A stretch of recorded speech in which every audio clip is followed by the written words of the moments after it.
Bienvenue encore une fois pour ce troisième webinaire donc, de notre série sur la relation entre agence et freelance.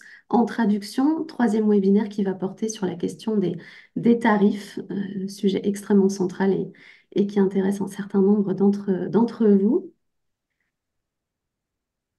Un grand merci à toutes et tous d'être présents pour cette troisième rencontre de la série. Nous avons eu à nouveau beaucoup d'inscriptions, comme pour les précédents webinaires. Et nous sommes très heureux, je parle au nom de tout le groupe de travail, de vous retrouver pour cette troisième rencontre, troisième discussion sur le sujet des tarifs.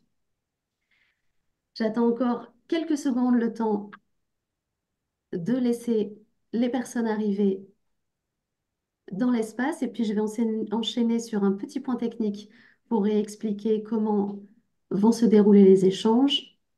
Alors, pour enchaîner sur le petit point technique aujourd'hui, donc comme précédemment, sur le précédent webinaire, nous avons ouvert un espace questions-réponses Q&R qui se trouve dans la barre de recherche en bas, où vous pouvez poser toutes vos questions adressées aux différents panélistes d'aujourd'hui. N'hésitez pas à poser vos interventions sous forme de questions en la faisant précéder d'un A si vous êtes une agence, d'un M si vous êtes modérateur, d'un F si vous êtes freelance, pour que chacun sache où se situer par rapport aux personnes qui interviennent. Et nous ferons remonter à la fin de la discussion les questions pour un temps de questions-réponses qui se déroulera cette fois-ci en fin d'échange. Nous allons également lancer, comme précédemment, des sondages tout au long de la discussion pour prendre vos impressions à chaud sur certaines questions posées au cours de la discussion. Et nous vous enverrons à la suite du webinaire le questionnaire en lien avec la question des tarifs et le replay du webinaire que vous pourrez revisionner à tête reposée par la suite et qui sera également publié sur YouTube. Je pense qu'on commence à être pas mal au niveau des personnes connectées. Bientôt 200 personnes aujourd'hui. Vous êtes à nouveau nombreux et nombreuses au rendez-vous. Je vais maintenant vous présenter les personnes qui ont gentiment accepté de prendre part à cette discussion et à commencer par Catherine Mérignac. Bonjour Catherine, freelance depuis plus de 20 ans en traduction. Gaëlle Gagné, également traductrice freelance, mais aussi membre du comité directeur de la SFT et fondatrice de Tradupreneur, donc organisme de formation pour les traducteurs, pour les former aux enjeux entrepreneuriaux notamment. Stéphanie Donatantonio, gérante de l'agence Fairtrad, et Cédric Sigouard, directeur de l'agence Traducteo, groupe de mon traduction, également membre de la CNET. Et nous avons aujourd'hui notre joker, donc une personne qui n'est ni agence ni freelance, en la personne de Laurent Fiori, fondateur d'Egotique, un organisme de formation au management et au coaching en négociation. On va commencer cet échange par un rapide tour de table. Je vais vous laisser chacun vous présenter en quelques mots de façon un peu plus détaillée que ce que je viens de faire et surtout pour présenter votre positionnement. Est-ce que vous proposez en tant que freelance ou que directeur d'agence ou que joker dans le cas de Laurent? Gaëlle, je te laisse commencer. Oui, bonjour à toutes et tous. Merci pour l'invitation. Donc, je suis Gaëlle Gagné, traductrice indépendante depuis plus de 20 ans. Je travaille après une reconversion professionnelle, parce que dans un premier temps, j'ai travaillé dans un centre d'information pour les entrepreneurs. Donc, j'ai accompagné des personnes sur la création et le développement de leur activité. Et c'est une expertise que j'ai développée aussi en tant que traductrice, puisque j'ai rapidement constaté qu'il y avait besoin d'informations sur la partie gestion, négociation, vente pour les traducteurs et les traductrices indépendantes. Donc j'ai d'abord créé un blog qui est devenu un site et un service qui s'appelle Tradupreneur, donc pour accompagner les traducteurs sur ces questions. Merci Gaëlle. Stéphanie. Alors, bonjour à tous. Moi, je suis à la base traductrice. Je suis sortie de l'ESIT en 2004 et peu après, j'ai commencé à travailler dans le groupe Expedia comme traductrice et je suis rapidement passée chef de projet. Donc, on gérait 33 langues sur 2 plateformes, ce qui m'a permis aussi d'être vendor manager, c'est-à-dire que je sélectionnais et je gérais les traducteurs externes, des freelances ou des agences. Et déjà à l'époque, on était un peu les premiers, je dois dire, dans l'ubérisation du travail. Expedia, c'est une plateforme qui fait travailler les autres, hein, notamment les hôtels. Mais pour les traducteurs, au début, moi, je gérais directement avec les freelances, donc comme je voulais, et comme une traductrice. Et puis, on est rentré vraiment en mode corporate avec un autre vendor manager qui passait par des agences. Donc, ayant vu tout ça, j'étais pas très, voilà, accord avec ce type de façon de travailler. Et donc, j'en ai profité pour fonder une agence de traduction donc, qui s'appelle Fairtrad, euh, qui voulait appliquer justement les valeurs éthiques du commerce solidaire, mais sur une prestation de biens intellectuels, ce qui était très compliqué d'ailleurs à faire passer et à expliquer. Et aussi parce que j'avais quand même un très bon salaire et je ne voulais pas me lancer en freelance qu'avec l'italien, sachant que l'italien était déjà une langue très mal payée à l'époque. Et donc, je me suis dit, voilà, je sais gérer des traducteurs, je vais ouvrir une agence. Et depuis, donc ça fait depuis 2010 que je gère une agence aussi comme traductrice, c'est-à-dire que souvent je participe aussi au projet quand il y a ma langue dans le projet. Et voilà, mon idée, c'est d'être transparente à l'égard de tout le monde, y compris des clients ou des traducteurs, et que tout le monde se connaisse et tout le monde travaille ensemble. Et je travaille Super. de cette façon. Voilà. Merci beaucoup, Stéphanie. Kate, Oui, bonjour. Donc voilà, Kate, Catherine Mérignac. Je suis en freelance depuis 21 ans. Je traduis depuis le français vers l'anglais, principalement dans tout ce qui est santé, bien-être, médical, pharma, cosmétiques, animaux, vétérinaires. Je suis membre qualifié de l'Institut de traduction et de l'ITI en Angleterre et de Interpretation et membre de la SFT. J'ai à peu près un chiffre d'affaires qui se divise en 60% agence et 40% client direct. C'est un choix. Voilà, j'aime bien travailler avec les agences, ils apportent beaucoup. C'est un peu une manière pour moi de me détendre après peut-être un projet assez ardu avec un client direct. Et donc aussi, ça permet de partir en vacances. Enfin, les agences ont quand même pas mal de choses à apporter. Je suis assez confiante dans l'avenir quand même de notre métier. J'aime ce que je fais. Je rencontre des gens formidables. Voilà, mes revenus, ça va. Ça avance tranquillement. et tout ça, on Je va, on va pense... revenir là-dessus dans le détail, Kate, Ouais, effectivement, dans le cadre de d'accord. la discussion sur les constats. Par rapport à Et ton... Oui, je te laisse terminer. non, je voulais juste te dire que enfin, je pense que les traducteurs vont toujours avoir leur place quoi, dans ce métier de langue, même malgré tout ce qui se passe maintenant avec l'intelligence artificielle. Je pense que c'est dans l'intérêt de tous d'avancer ensemble en tant qu'agence et traducteur. Et voilà pourquoi j'ai accepté d'être présente aujourd'hui. Je pense que c'est une démarche intéressante. Voilà. Et nous allons faire appel très régulièrement à toute ton énergie positive au long de la discussion. Ouais, au mieux. Merci, Kate. Cédric. Bonjour, bonjour à tous. Donc Cédric Siguard. Bon, je suis résident allemand depuis 15 ans. À la base, je suis pas traducteur. J'ai fait des études de commerce international. J'ai travaillé dans l'export. J'ai vendu beaucoup de choses et j'ai racheté en 2015. J'ai racheté une agence de traduction en Allemagne où on était 5 personnes et à peu près 1,5 million d'euros de chiffre d'affaires. Et depuis, j'ai fait de la croissance externe. Donc j'ai racheté en France 3 agences, dont Traducteo, Ursula Gruber, A4 Traduction. Et aujourd'hui, donc, on est à peu près une cinquantaine de personnes. Donc, entre la France et l'Allemagne, on est à peu près à 7-8 millions d'euros de chiffre d'affaires. Et alors, on a 90% de clients en direct et on a aussi 10% où on est en sous-traitance par rapport à d'autres agences. Donc, effectivement, je connais aussi cette problématique finalement d'être en sous-traitant. Voilà, en termes de positionnement, on est surtout sur du marketing, de l'industrie. On fait aussi de la traduction assermentée pour les tribunaux en Allemagne, qui est une activité aussi intéressante.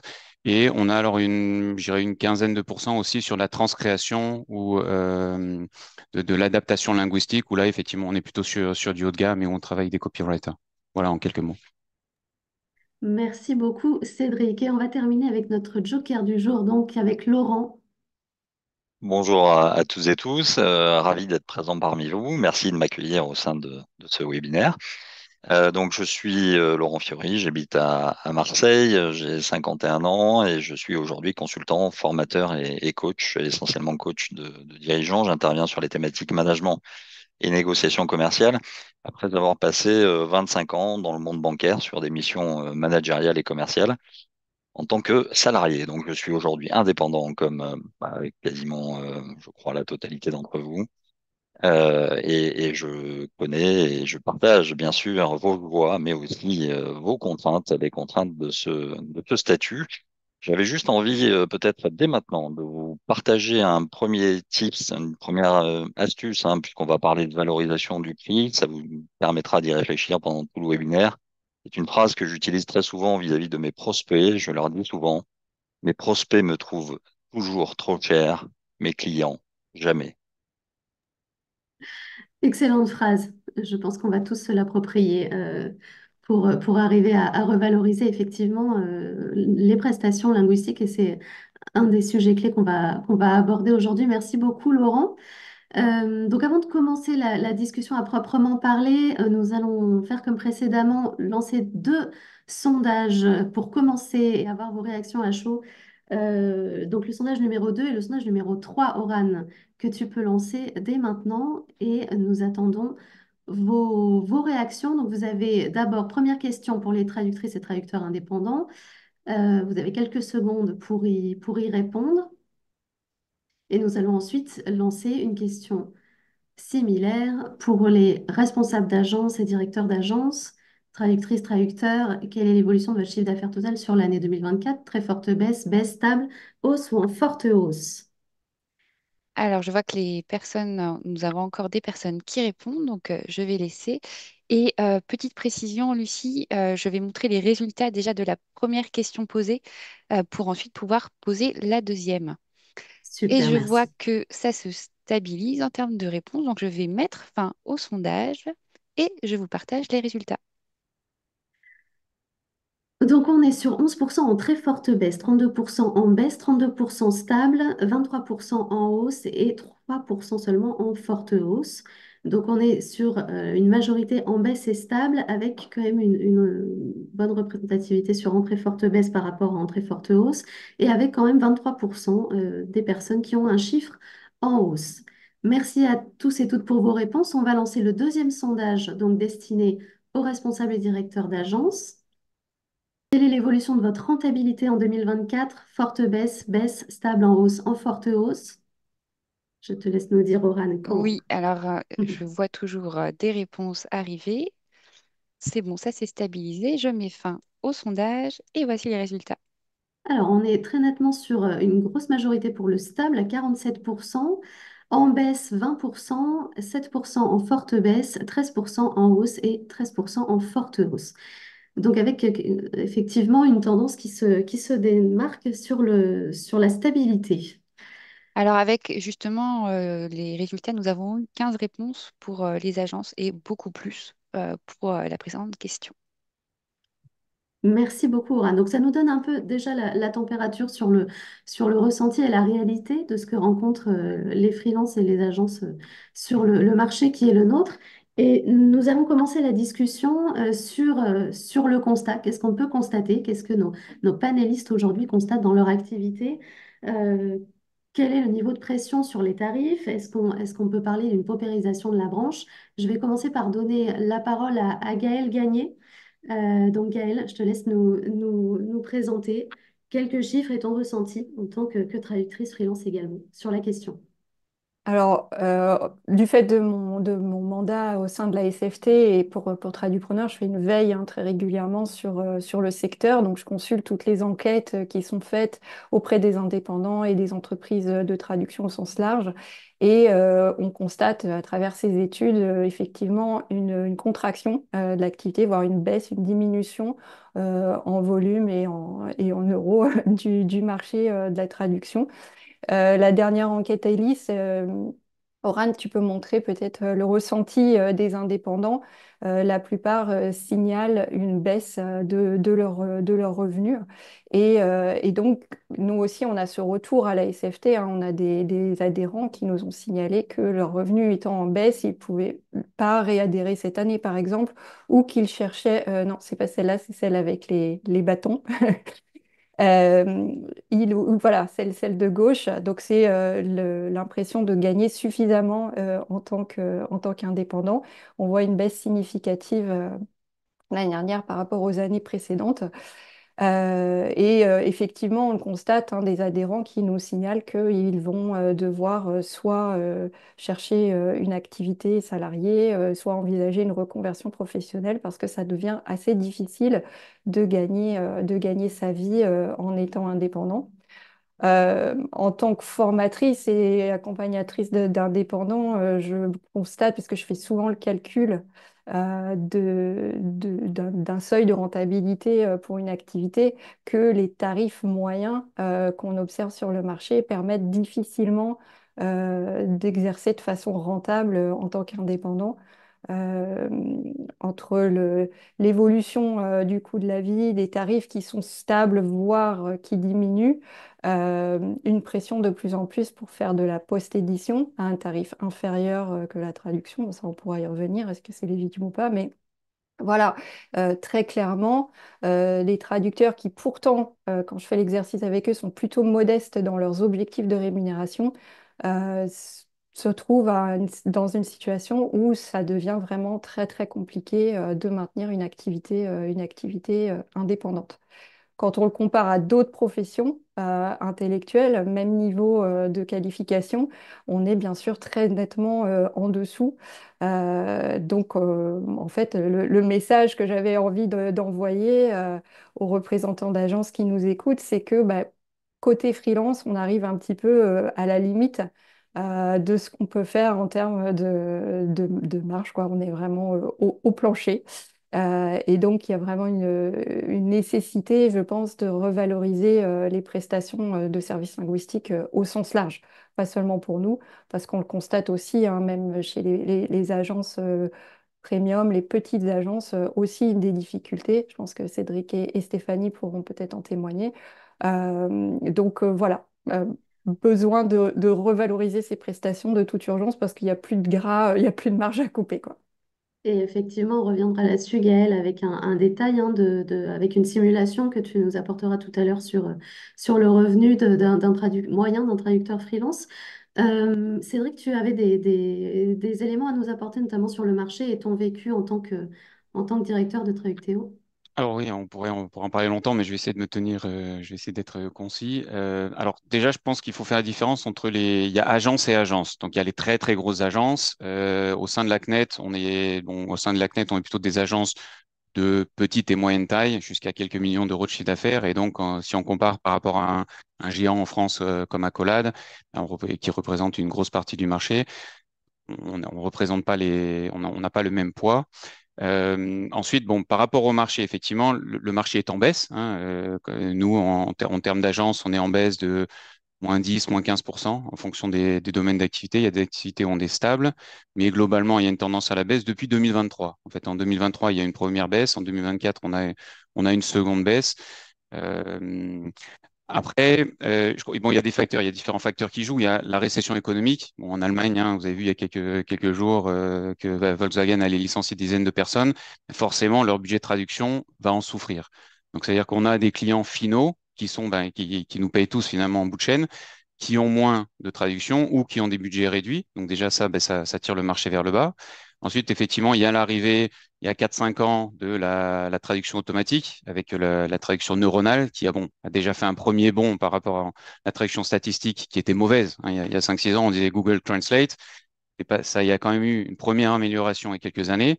Et là, il y a ensuite une amélioration avec des gens comme DeepL qui revendiquent 100 millions d'euros de chiffre d'affaires. Mais c'est pareil, ces 100 millions-là, c'est des traductions qui ne sont plus réalisées par de la traduction humaine. Alors effectivement, c'est peut-être de la post-édition, mais c'est de la traduction qui n'arrive plus ou qui arrive en moins grande quantité.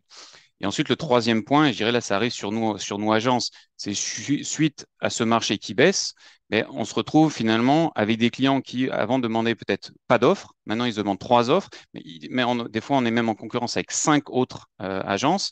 Et donc, forcément, mais on est comparé sur les prix. On est comparé sur les prix. Et comme il y a des agences peut-être qui se portent moins bien que d'autres, ou même on essaye de gagner aussi des parts de marché, mais les prix vont à la baisse. Et on voit de plus en plus par exemple des répétitions ou des contextes matchés qui ne sont plus du tout facturés sur les clients, alors que, bon, ça, je considère que c'est une aberration à 100%, c'est peut-être un segment qui est à 100%, par contre, si on le met dans une traduction, ça peut être totalement faux. Donc ça, on voit quand même une concurrence, un marché qui est en baisse et des prix qui sont tirés vers le bas. Et donc après, je reviens effectivement par rapport à nos traducteurs. Alors, quand nous, on a aussi une pression sur le prix, on peut difficilement donc augmenter les tarifs de nos tracteurs. Je comprends qu'il y a de l'inflation, mais comme nous, on a une tendance à la baisse, on peut difficilement augmenter les prix. Par contre, ce qu'on essaye de faire, c'est de se concentrer sur des traducteurs avec qui on travaille depuis 10 ans. Des fois, il y a certains clients, on sait très bien, depuis 20 ans, c'est le même traducteur ou la même traductrice qui va recevoir. Et donc, lui, il a son tarif, il connaît le client. Et là, j'ai tendance à dire justement aussi, c'est peut-être une des solutions sur lesquelles on va arriver, en disant que s'il connaît le client, ben, je pense qu'il peut travailler un peu plus vite. Et donc, s'il peut travailler plus vite, ben, ça lui permet à lui aussi d'augmenter sa productivité. Voilà. Merci Cédric. Donc effectivement, dans ce contexte-là, hein, des traducteurs qui travailleraient pour les mêmes clients en permanence, on va y revenir avec Gaël notamment, il peut y avoir un gain de productivité. Donc merci pour toutes ces explications sur ton contexte et les réalités auxquelles tu te retrouves confrontée. Toi, Catherine, en tant que traductrice indépendante sur le marché depuis 20 ans maintenant, qu'est-ce que tu peux constater? Quel est ton ressenti par rapport aux tarifs? Ben, j'ai progressé tranquillement depuis 20 ans. Euh, alors, ma situation est peut-être un peu différente dans le sens où les 4 dernières années ont été mes meilleures années, jusqu'à atteindre un chiffre d'affaires à 6 chiffres. Donc, quand on me dit qu'on ne peut plus gagner sa vie en tant que traducteur, enfin, je me dois de dire que je suis pas d'accord. Je comprends que ce soit pas le cas pour tout le monde. Je pense qu'on a effectivement de la compétition par l'intelligence artificielle. C'est à nous, en tant que traducteurs et professionnels de la langue, de s'adapter. On ne peut pas arrêter cette tendance. Est-ce que l'IA nous prend, enfin, tout ce qui se fait, tout ce qui est traduit par DeepL, est-ce que c'est des textes que nous, on aurait traduits si ça n'existait pas? C'est pas sûr. Peut-être qu'il y a d'autres. Enfin, les gens maintenant ont tendance à traduire tout et n'importe quoi.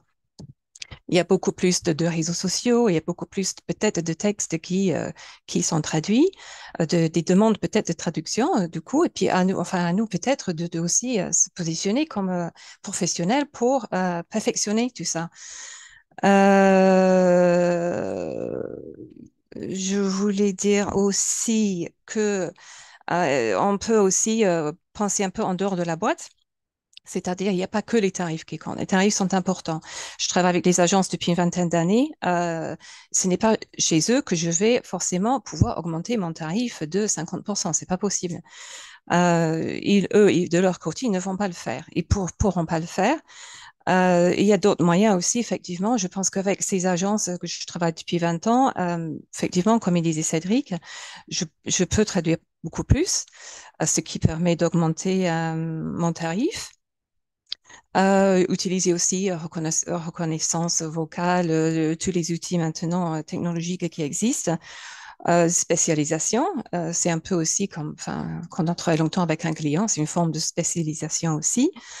Et puis quand j'ai un moment de baisse, l'an dernier j'avais un moment de baisse, ben essayer de chercher d'autres domaines où on pourrait fournir un service, le SEO, sous-titrage, ce genre de choses. Mais je pense qu'il y a des solutions. Enfin, après, si on ne veut jamais changer, rien changer à notre méthode de travailler, je pense qu'effectivement son chiffre d'affaires peut souffrir. Merci Catherine pour ton retour sur ton vécu. On a des choses donc très, très différentes. Un marché en baisse, mais également des situations où on a une progression de chiffre d'affaires. Donc il y a des choses très, très variées qui se passent. Stéphanie, de ton côté, avec le positionnement que tu as de proposer un service de fair trade, donc de éthique, comment ça se passe? Qu'est-ce que tu as pu voir au cours de ces dernières années? Bah, déjà, je voudrais rappeler que quand je suis sortie de l'ESIT en 2004, on était à 10 centimes anglais, français, beurre italien et on est toujours à 10 centimes de moyenne. Donc, les tarifs, je pense, en la moyenne, n'ont jamais augmenté. Après, la moyenne, c'est une moyenne, hein. La moyenne, si la moyenne est 10, il y a du 7 et il y a du 14. C'est ça que, aussi, pour donner un moment d'espoir aux traducteurs. Euh, Moi, par rapport au chiffre d'affaires, je peux dire que ça a été toujours assez stable. J'ai beaucoup travaillé, par exemple, pendant le Covid, contrairement à d'autres. Je pense que ça dépend aussi de la clientèle. Donc, moi, j'ai travaillé beaucoup dans la gastronomie, dans le luxe et j'ai fait du marketing, mais je fais aussi beaucoup de juridique, de médical. Donc, j'ai vraiment pas mal de domaines différents, ce qui permet peut-être aussi de travailler plus. C'est vrai que au début, on s'était vraiment à la spécialisation dans un domaine qui permettait de gagner bien sa vie. Et maintenant, sauf pour le médical ou le juridique, euh, c'est une autre type d'approche. Il faut que tout le monde sache faire plus ou moins pas mal de domaines, y compris le sous-titrage, etc. Par rapport à la traduction automatique, moi, je considère que si quelqu'un arrive à travailler plus vite parce qu'il utilise DeepL, c'est tant mieux pour lui. C'est-à-dire que déjà, les tarifs sont très très bas. Donc, je ne vais pas leur dire, bah, tiens, tu mets DeepL, donc je te paye moins. Parce que pour travailler vite avec DeepL et reconnaître ce qui va et ce qui ne va pas, il faut vraiment être hyper spécialisé dans le domaine pour justement reconnaître tout ce qui est faux, qui n'est pas vrai, ce qui n'est pas la bonne terminologie. Donc, en fait, ça permet de travailler plus vite quand on est déjà spécialisé, quand on est senior. Donc, déjà, mettre la traduction automatique en MTP, en post-édition avec un junior, ça ne marche pas. Donc, déjà, vous voyez, quand on pense économiser d'un côté, on ne va pas pouvoir de l'autre. Donc, moi, je suis très, très empirique sur ça. Et aussi, je voudrais rappeler que la post-édition est payée plus cher qu'une révision simple. Donc, il ne faut pas non plus voir ça forcément comme quelque chose qui tire les tarifs vers le bas si c'est fait avec critères et avec une expertise. Moi, ce que mon approche, c'est très peu de clients m'ont demandé de la post-édition, mais vraiment très peu. Et s'ils me la demandent, ben, ils la payent un tout petit peu moins que la traduction. Et de toute façon, sachant que certains textes, moi, je refuse parce qu'on ne peut pas appliquer de post-édition. Donc, c'est ça la valeur ajoutée qu'on peut apporter comme traducteur ou agent, c'est-à-dire être à la pointe technologique de savoir exactement ce qui se passe, mais aussi expliquer au client que des fois, il pense vouloir quelque chose et ce n'est pas ça qu'il veut. Donc, moi, mon approche, c'est d'accompagner vraiment tout le monde en leur disant, oui, c'est sympa, mais ça, ce texte-là, il ne va pas passer. Ou bien, vous pensez économiser 20%, mais à la fin, est-ce que ça vaut la peine, considérant ce que ça peut donner comme résultat. Et puis aussi, il y a le secteur et la langue. Donc oui, les moyennes, ça tire vers le bas. Il y a certaines langues qui seront à l'abri toujours toute leur vie de tout problème. Là, je peux dire que je cherche un Irlandais depuis 10 jours. Voilà, quoi. Ils veulent se faire payer rien que pour répondre au téléphone. Donc, ça dépend aussi des combinaisons de langues et de la langue source. Donc, pour info, moi, mes clients sont à 80% en français langue source. Eh bien, c'est plus difficile à trouver que anglais leur source. Donc, les tarifs sont un peu plus élevés. Donc, voilà, il y a plein de choses. Oui, on peut prendre en gros, on peut prendre la conjoncture, on peut prendre les autres agences, mais euh, après, la relation avec le client, elle est personnelle. Donc, je veux bien qu'il y ait le monde à l'extérieur, mais je pense voilà, que c'est sur ça, comme disait l'intervenant, oui, ben, mes clients, ils sont contents. Évidemment, quand on m'approche, je suis plus chère et je ne vais pas leur offrir des choses qui n'existent pas en leur disant qu'ils vont ne pas gagner l'argent.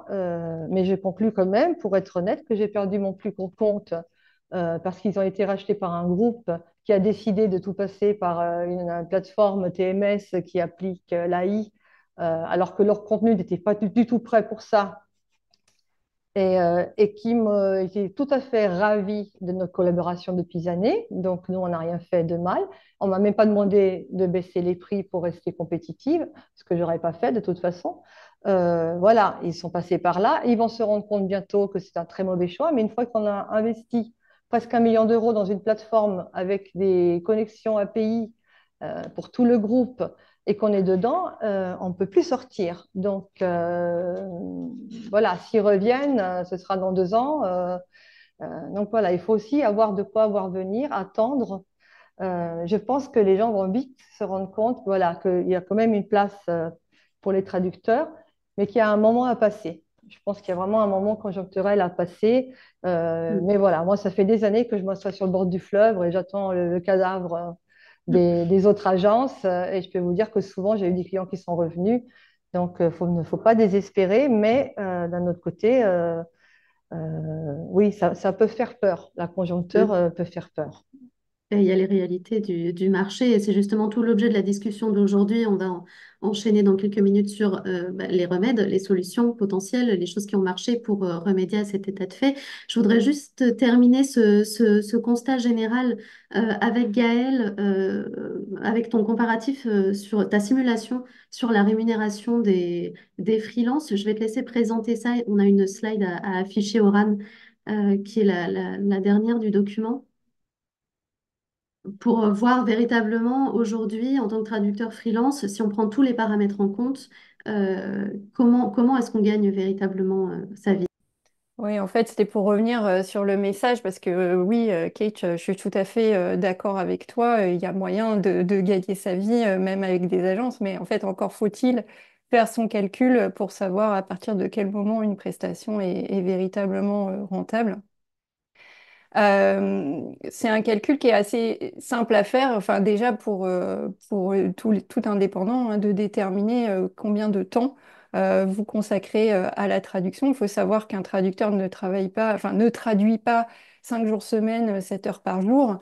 Il y a une partie de son temps, je pense que Laurent pourra me, me confirmer ça, il y a une partie de son temps qu'on doit passer à gérer notre activité, trouver des clients, les facturer, nous former, enfin voilà, gérer notre entreprise, ça représente à peu près 25% du temps en moyenne. Et puis bien sûr, on ne travaille pas 7 jours semaine, hein. Il y a on a quand même, on prend des congés, etc. Donc déjà, quand on fait un calcul de sa rémunération, il faut tenir compte de ces impondérables. Et ensuite, bon, ça c'est Cédric qui l'avait mentionné, c'est vrai que notre rémunération est fortement liée à notre productivité. Combien de mots est-ce qu'on peut traduire, puisqu'on est rémunéré au mot. Et donc forcément, bah, ça devient ce jeu-là. À quelle rapidité est-ce qu'on peut traduire? Il faut savoir qu'en moyenne, on est autour de 2500 mots par jour. C'est vraiment une moyenne à la louche. Comme l'a dit Catherine, quand on connaît bien son client, quand on connaît bien le domaine de spécialité, on traduit plus vite, forcément. Dans des domaines très rédactionnels où il faut tourner une phrase dans sa tête 18 fois, forcément la productivité est plus réduite. Donc c'est vrai qu'avoir un tarif pour toute spécialité, tout type de traduction, une productivité pour tout, c'est un petit peu une aberration. Mais bon, en faisant un calcul voilà, à la louche avec une productivité moyenne de 3000 mots par jour, si on dit que le tarif moyen en agence de nos jours, on est autour de 8 centimes le mot, bon, bah, vous voyez, un chiffre d'affaires à 43 440 euros. Sauf que il faut bien sûr retrancher de ce montant des dépenses professionnelles, puisque quand on est à son compte, on est chef d'entreprise, on a des frais quand même. On est membre d'associations professionnelles, on a des assurances, responsabilité civile, on a une mutuelle santé en général, on a des outils qu'on utilise au quotidien et puis on paye des cotisations sociales. Donc là, dans cette simulation, je l'ai fait avec le taux de la micro-entreprise, mais si on est en entreprise individuelle classique, ces taux sont plus élevés, en plus sur les cotisations sociales. Donc on le voit sur un chiffre d'affaires de 43 440 euros, la rémunération réelle du traducteur, elle est plutôt autour de 30 000. Si on le divise par le nombre d'heures qu'on effectue annuellement, on est sur un taux horaire de 23 euros. Euh, un autre élément qui est à prendre en compte, c'est qu'avec les nouveaux modes de tarification dégressifs, fuzzy match, etc., on est rarement au taux plein pour tous les types de traductions qu'on fait. Euh, on voit malheureusement des agences qui facturent la MTPE à des tarifs inférieurs des tarifs de traduction. Déjà, une tarification au mot, je trouve ça absurde en MTPE. Et en plus, un tarif inférieur que je comprends pas. Mais voilà, la réalité, c'est que même en faisant cette simulation de chiffre d'affaires, il faut imaginer que le tarif moyen, il n'est même pas à 8 centimes, puisque dans un certain nombre de cas, vous allez avoir un tarif réduit par rapport à votre tarif normal de traduction. Donc on est sur des revenus vraiment limité pour les traducteurs, hein. On est proche du SMIC, très honnêtement. Encore une fois, en moyenne, il y a des gens qui font plus, il y a des gens qui font moins, il y a des gens qui font beaucoup plus, et il y a des gens qui font beaucoup moins. Mais voilà, c'est une réalité quand je disais qu'on n'a plus beaucoup de marge de manœuvre, nous, en tant que traducteurs. Vraiment, moi, je vous enjoins tous à calculer votre taux horaire minimum, combien est-ce que vous devez gagner par heure pour que votre activité soit rentable et à passer votre chemin si vous n'atteignez pas ce montant ou à trouver des solutions si vous n'atteignez pas ce montant, soit en vous repositionnant par rapport à vos clients, soit en modifiant vos tarifs. Bon, ça, on y reviendra. Mais voilà, c'est des calculs à faire. Et je pense, Catherine, je ne sais pas si tu veux intervenir. Je sais que toi, tu le pratiques. C'est vraiment important de le faire. Oui, je voulais juste dire, je suis entièrement d'accord, effectivement.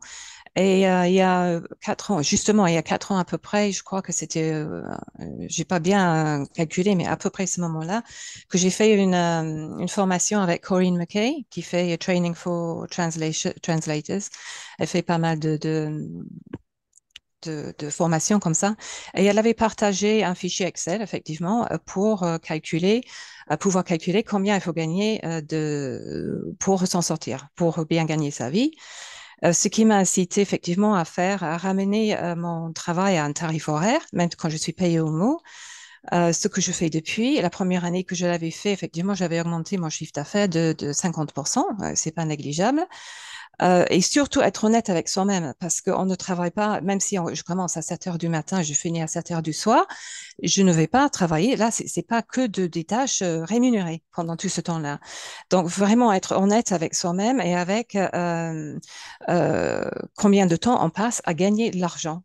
Là, pour moi, un bon moyenne, c'est que 4 heures par jour. Et je ne peux pas, j'arrive pas à faire beaucoup plus que ça. Il faut être bien concentré, faire des petites sessions comme ça, bien focus sur son travail. Mais il faut les faire. Et je sais que je dois les faire pour tenir mes objectifs.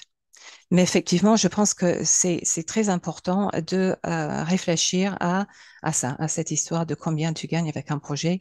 Euh, voilà, c'est tout ce Et que dans je voulais dire. ce cas de figure-là, Kate, tu parviens néanmoins à développer ton activité, à avoir un chiffre d'affaires à 6 chiffres. Oui, Et absolument. donc c'est possible. Et c'est ça qui est positif dans le message. Pour finir sur ce constat général, Stéphanie, tu voulais rebondir là-dessus. Oui, je voulais dire que, en fait, moi, je conseille à tout le monde de passer en non pondéré, weighted word count, parce que ça donne tout de suite une idée du volume et c'est beaucoup plus avantageux par rapport aux grilles de fuzzy, parce que ça donne vraiment une très bonne idée du temps qu'on va mettre à traduire par rapport. Et à partir du weighted word count, on peut après calculer son taux horaire. Et effectivement, il y a certaines choses où il faut calculer un taux horaire, le tarif minimum, etc. Donc, voilà, je rebondis parce que par rapport à Cédric qui avait parlé des fuzzy, etc., Mhm. c'est vraiment la meilleure manière de calculer le temps d'un projet, le coût, et aussi en tant que freelance, de voir sa vraie productivité. Parce que, enfin, pour ceux qui ne savent pas qu'est-ce que c'est, il faut aller chercher, c'est très facile. Et je pense que voilà, c'est la meilleure méthode de calcul, hein, étant donné les grilles, mais aussi dans notre propre mémoire, hein. On n'est pas forcément, voilà, même quand c'est notre mémoire, notre client, il vaut mieux passer en mot pondéré pour calculer la productivité. D'accord. Merci beaucoup, Stéphanie. Rapidement, Laurent, par rapport à cet état des lieux, qu'est-ce que ça t'inspire à chaud là maintenant en quelques mots avant qu'on passe aux solutions et aux leviers possibles? Oui, ce que ça m'inspire, c'est peut-être la notion du prix, évidemment, hein, qui est à prendre en compte, bien sûr, mais qui n'est que le résultat entre l'offre et la demande.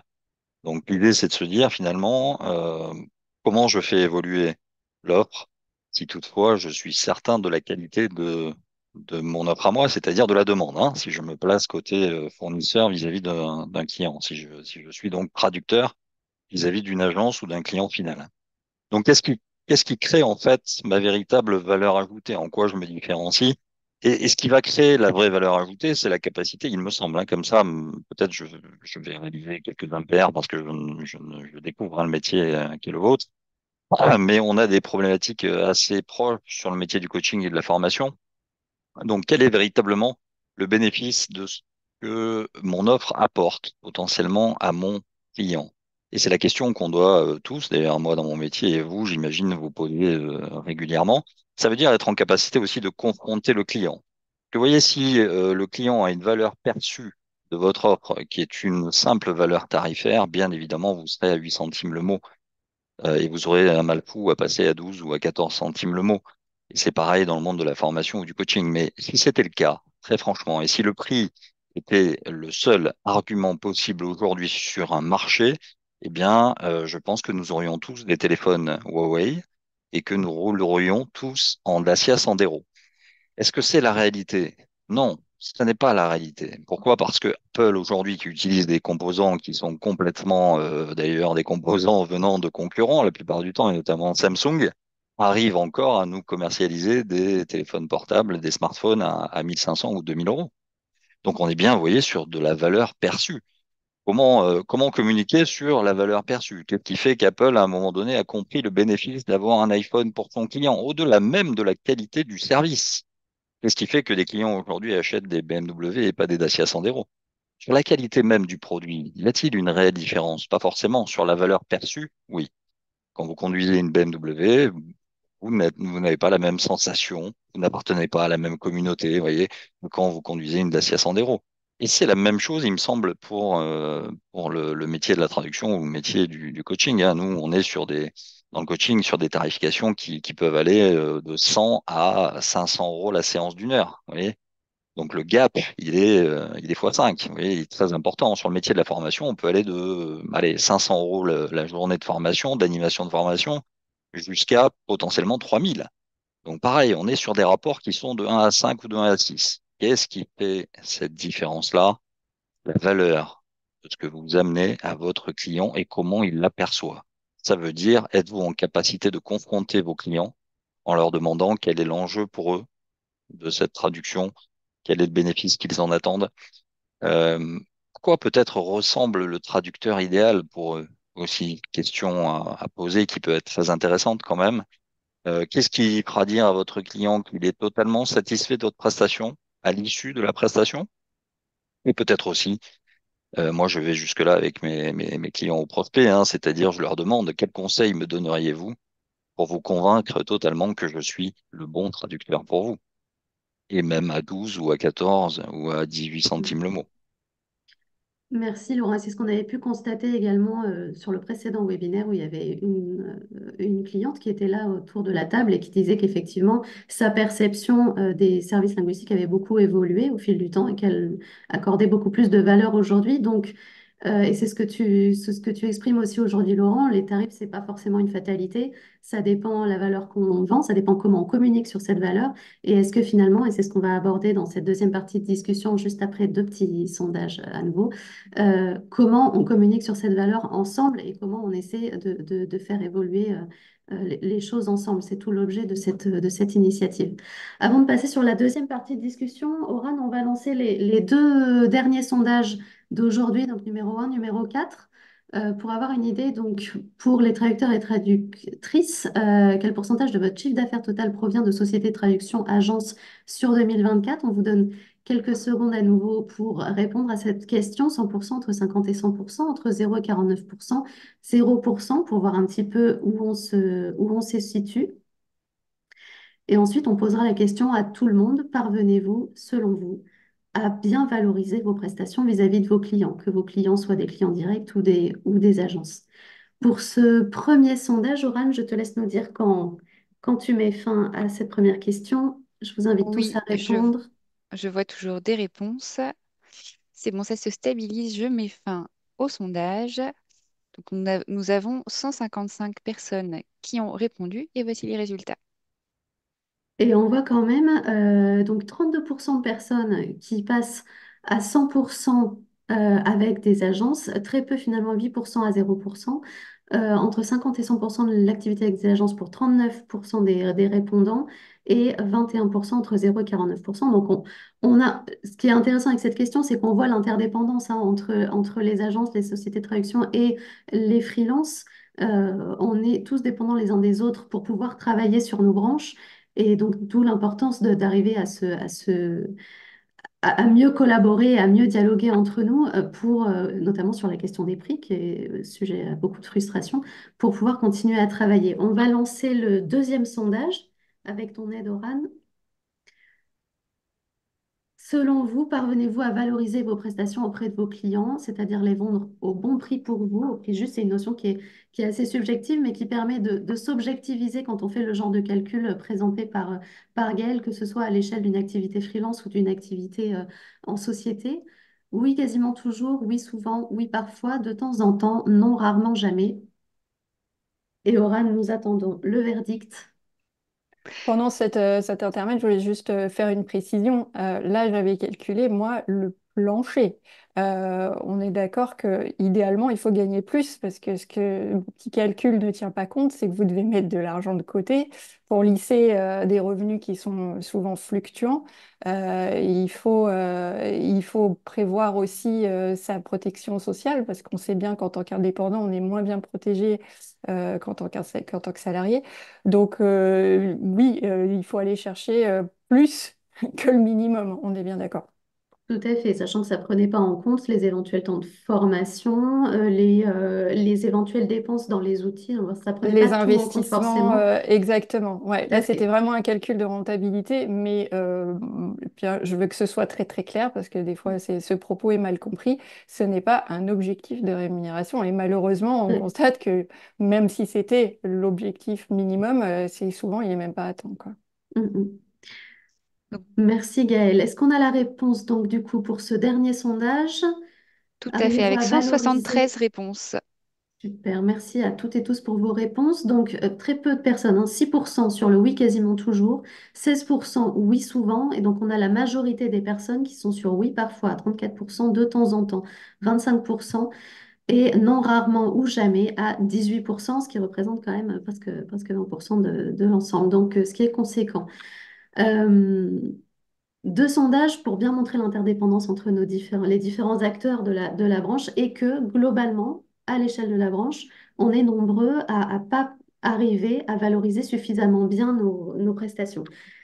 Transition vers la deuxième partie de cet échange. Comment faire? Comment réagir? Est-ce qu'il y a des leviers? Est-ce qu'il y a des bonnes pratiques de tarification que vous privilégiez? On va commencer avec Cédric.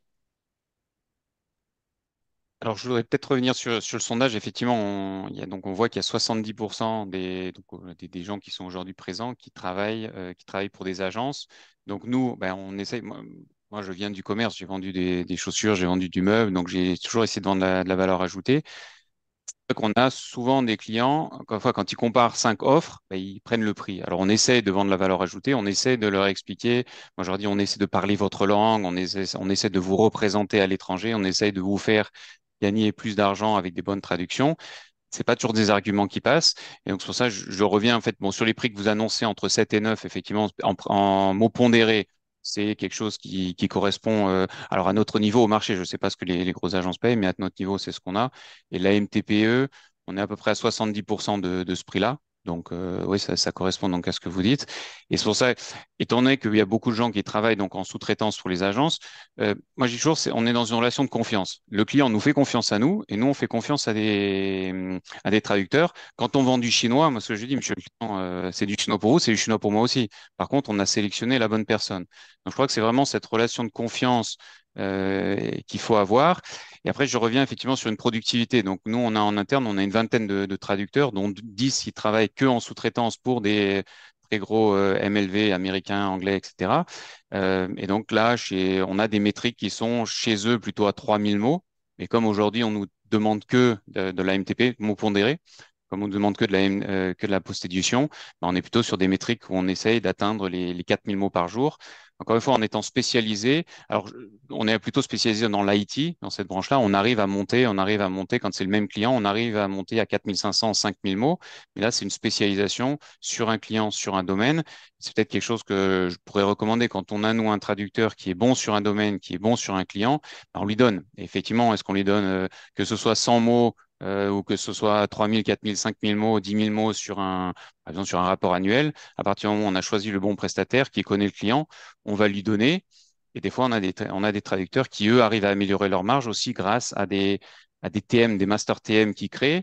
Et j'avais un cas en tête sur un rapport annuel où on devait le réaliser en quelques jours. J'étais surpris que la traductrice puisse le livrer en moins de temps et finalement un tarif plus faible. Et elle me disait, non, non, mais moi j'ai 70% dans mon TM, t'inquiète, je gagne bien de ma vie, je gagne bien de la vie, tout le monde est content. Donc, je pense qu'il y a ce côté un peu spécialisation. Et après, il y a ce côté effectivement de se différencier par rapport aux agences, parce que des CV, on en reçoit des dizaines et des dizaines chaque jour. Et donc, il faut que la personne qui vient nous inspire confiance, nous donne envie de travailler avec eux, parce que sinon, on travaille avec les prestataires actuels, avec les prestataires actuels. Lucie, t'as pas ton micro. Ça aide pas, c'est sûr. Merci Gaëlle. Donc pour toi, Cédric, le levier quand il y a des traducteurs qui travaillent avec des agences sur une base régulière, c'est jouer sur la productivité. C'est ce que tu disais aussi, Kate, toi qui travailles depuis plus de 20 ans avec certaines agences. Mais je voudrais te poser la question, Gaëlle, dans d'autres circonstances, soit quand on travaille pas encore avec des agences et qu'on prospecte, ou si on est sur des typologies de clients très variées, etc., et qu'on n'a pas ce genre de rapport de 10 000, 20 000, 25 000 mots ou plus et qu'on peut traduire rapidement sur des choses qu'on connaît très bien. Est-ce que dans ce cas-là, la tarification au mot, ça fait sens? Enfin, je sais que Gaëlle, tu travailles beaucoup sur ces sujets-là. Quel est ton point de vue là-dessus? Quelles sont les bonnes pratiques de tarification selon toi? Alors, moi, du fait de mon expérience passée, donc de travailler auprès des entreprises et de reconversion professionnelle, moi aussi, j'ai fait des études de commerce international. Donc, moi, je me suis naturellement tournée vers des clients directs. Donc, je travaille exclusivement avec des clients directs. Je préfère travailler en direct avec des clients parce que ça me permet de les accompagner, d'offrir un service. Cédric, quand tu parles de chaussures ou de stylos, je ne sais plus, tu as dit que tu avais vendu plein de choses. Pour moi, c'est un point très important, c'est que quand on est dans les services linguistiques, on vend des services. Et ce que le client cherche, c'est d'abord ça, c'est cette expertise, cet accompagnement. Et je pense que plutôt que de vendre des mots au kilo et donc de tarifer au mot, je trouve que c'est très important de montrer au client que ce qu'on lui apporte, effectivement, c'est toute une valeur, un accompagnement dans sa stratégie de développement à l'international, de conseil aussi. Est-ce que l'outil de traduction automatique qui paraît magique comme ça auprès du grand public, est-ce que c'est vraiment le plus adapté à sa stratégie, à ses contenus, etc. Donc je pense que la première chose, c'est vraiment de garder ça en tête. On vend des services, on est des prestataires de services. Et effectivement, la tarification au mot, alors je comprends bien qu'en sous-traitance pour une agence, c'est la métrique la plus facile pour vous pour facturer, pour intégrer ça, intégrer nos prix dans le vôtre. Mais quand on se tourne vers nos clients, Je pense que vendre nos prestations au mot, c'est finalement les dévaloriser parce qu'on parle de centimes déjà. Donc rien que la métrique, on est vraiment sur des... ça dévalorise la prestation. Euh, Si on le vend autant, bon, bah, c'est pareil, on vend notre temps. Donc pour moi, ce serait plutôt le résultat. Je pense qu'il faut être vraiment orienté sur qu'est-ce qu'on livre, c'est quoi la solution qu'on fournit aux problèmes de nos clients. Et du coup, pour avoir cette démarche de revalorisation de nos prestations. Et ça, on peut le faire, nous, en tant qu'indépendants, euh, enfin, quand on est en direct avec nos clients, de vraiment axer notre conversation là-dessus. Et quand on travaille en sous-traitance avec des agences, Cédric, tu l'as très bien expliqué, effectivement, vous recevez des tonnes de CV. Comment est-ce qu'on sort du lot? Bah, par cette expertise, par cette expérience, cette maîtrise du sujet qui nous permet de travailler efficacement et rapidement pour vous. Donc, je pense qu'il faut là aussi mettre en avant notre proposition de valeur. Peut-être je vais laisser Laurent expliquer ce que c'est, mais voilà, je pense que c'est très important d'être conscient qu'on vend avant tout une solution à un problème et pas des mots. Alors justement, Laurent, merci Gaëlle. Comment est-ce qu'on fait comprendre à un client final, qu'on soit une agence ou un freelance, comment est-ce qu'on fait comprendre toute la valeur de la prestation pour revaloriser les tarifs? Est-ce que c'est possible, pas possible? Euh, Quels sont les leviers possibles selon toi? Oui, heureusement que ça l'est d'ailleurs possible. Sinon, on nivellerait tous les marchés vers le bas. Donc heureusement que c'est possible. L'idée principale par rapport à ce que disait Gaël, et je ferai le lien aussi avec ce que disait Cédric, c'est que au final, ce qui va faire la valeur ajoutée de votre offre, c'est véritablement, et je le redis encore une fois ici, mais c'est le bénéfice que le client va percevoir de travailler avec vous. Ce qui veut dire qu'il ne faut pas hésiter à le confronter, d'ailleurs, un peu comme le disait Gaël à l'instant. À partir du moment où vous êtes en train d'argumenter votre offre, vous savez déjà que potentiellement vous ne l'avez pas vendue. Hein, ça veut dire, alors on va retomber un peu sur des basiques, pardonnez-moi, des basiques de négociation commerciale, mais c'est vraiment dans le questionnement hein, que va se faire ou pas la transaction. Ça veut dire, êtes-vous en capacité de poser des questions simples à vos clients du type, en dehors du tarif, quels sont vos critères de choix? Qu'est-ce qui vous fera me choisir moi plutôt qu'un autre, plutôt qu'une agence, ou inversement, hein, quand on est agence, plutôt qu'un traducteur indépendant? Euh, Finalement, à quel tarif êtes-vous prêt aussi à payer cette prestation? Je crois il faut pas hésiter en fait à parler du sujet déjà avec le client. Vous voyez, le sujet tarif, mais encore une fois, le sujet tarif n'est pas le seul sujet. Il y a bien en dehors du tarif, quels sont les critères de choix et de sélection qui vont être les vôtres. Ça, c'est le premier aspect hein, sur l'apport de valeur ajoutée. Je voulais intervenir aussi parce que j'ai vu sur le sujet de la négociation, j'ai vu quelque chose passer dans le chat qui me semble intéressant. Comment augmenter la taille du gâteau aussi plutôt que de se battre hein, pour avoir la plus grosse part, c'est-à-dire comment je passe d'une négociation distributive, de la grande distribution pour faire simple, hein, qui va écraser le petit paysan pour marger au maximum, à la négociation intégrative où là, finalement, il n'y a pas de perdant et de gagnant, il y a potentiellement deux gagnants. Donc, comment un traducteur indépendant peut aussi peut-être travailler un peu plus intelligemment avec une agence et comment une agence, inversement, peut travailler intelligemment et efficacement avec un traducteur indépendant, c'est peut-être en se disant, le partenariat qu'on pourrait avoir ensemble, il pourrait ressembler à quoi? Est-ce qu'un traducteur indépendant pourrait être aussi apporteur d'affaires hein, dans l'autre sens pour des agences? Vous voyez, quand il y a, par exemple, une traduction à faire en 25 langues et que moi, traducteur indépendant, y compris dans mon réseau, je ne dispose pas de ces compétences-là. Je peux être apporteur d'affaires vis-à-vis d'une agence qui va me rémunérer sur un contrat d'apporteur d'affaires et qui en plus va me permettre de traduire là où je suis compétent, enfin dans les langues dans lesquelles je peux le faire aussi. Donc vous voyez comment réfléchir entre, il me semble, hein, entre traducteur et agence pour augmenter la taille du gâteau. C'est la même réflexion que nous avons, nous, formateurs indépendants, avec les cabinets de conseil. Vous voyez, aujourd'hui, ce qui m'a permis d'augmenter mon tarif à l'heure, puisqu'il s'agit d'un tarif à l'heure ou à la journée chez nous, avec un cabinet de conseil important pour lequel je travaille, c'est le fait d'être apporteur d'affaires aussi pour ce cabinet. Et du coup, au lieu d'être à 600 euros la journée, on est passé à 650 euros la journée parce que parallèlement, ils ont compris aussi l'intérêt de travailler avec moi. Et puis, en termes d'apport d'affaires. Et puis aussi, bien sûr, sur la qualité, c'est-à-dire, n'hésitez pas à poser la question à vos clients de l'évaluation même qu'ils ont fait de vos travaux précédents. Hein, comment avez-vous évalué ma prestation?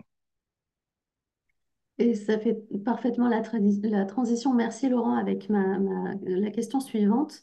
Euh, Souvent, pour avoir une valeur perçue, il faut communiquer sur les retombées, sur le résultat. C'est quelque chose qui n'est pas encore tellement dans la culture métier, de communiquer sur les retombées en termes de conversion, en termes de chiffres, d'une stratégie de localisation. C'est quelque chose que font par exemple les copywriters qui travaillent également dans les métiers du contenu, qui rédigent des contenus en disant ben, avec un contenu rédigé par mes soins, vous allez avoir un taux de conversion qui peut s'envoler à tant de pourcents. On n'a pas tellement cette culture métier dans la traduction. Est-ce que c'est quelque chose que vous faites individuellement ou à l'échelle de votre agence, de communiquer sur la valeur apportée sur les retombées de vos actions et de vos prestations de traduction? Kate, peut-être? Pardon, je mets mon micro. Euh, alors, je ne sais pas si je suis la meilleure personne à qui il faut poser ces questions parce que je ne suis pas très forte en marketing. Donc, moi, je vais plutôt privilégier, en fait, une fois que j'ai un client, je les fidélise à fond. Donc, c'est-à-dire qu'ils savent que, enfin, les clients directs, par exemple, ils savent que ils ont besoin de quelque chose, ils me l'envoient, je réponds de suite et ils n'ont pas besoin de se poser la question, est-ce que je vais l'avoir, est-ce que ça va être de la qualité ou quoi. Je leur enlève un poids, voilà. Et ce qui fait que j'arrive à garder mes clients. Donc, c'est ça, quelque part, ma valeur ajoutée, mais c'est quelque chose qui ne peut se constater qu'après coup, en fait. Tout à fait. Donc, pas de Voilà. communication à ce Ouais. stade sur les Mais je pense que c'est retombées. très important, effectivement, de le Mhm. faire. Stéphanie, est-ce que tu as des choses en place pour ce genre de choses? Alors, par rapport au calcul des retombées positives de la bonne localisation, c'est encore très, très rare. C'est-à-dire que la plupart du temps, moi j'interviens aussi comme consultante en localisation pour des grands groupes, et il m'est arrivé déjà que euh, lors de mon intervention, je fais souvent des projets pilotes. Les langues dont on s'est occupé, euh, tout d'un coup, ont un taux de conversion exponentiel. Et même avec cette donnée, c'est difficile de faire admettre au client que c'est grâce à la traduction. Si un pays vend plus qu'un autre, c'est le directeur marketing pays qui va se prendre toute la gloire, même s'il n'a pas fait grand-chose. Donc c'est vraiment très difficile de faire percevoir la qualité linguistique en soi. C'est vrai que tout ce qu'on peut vendre, c'est vraiment la valeur ajoutée du service. Parce que la qualité de la langue est premièrement très subjective.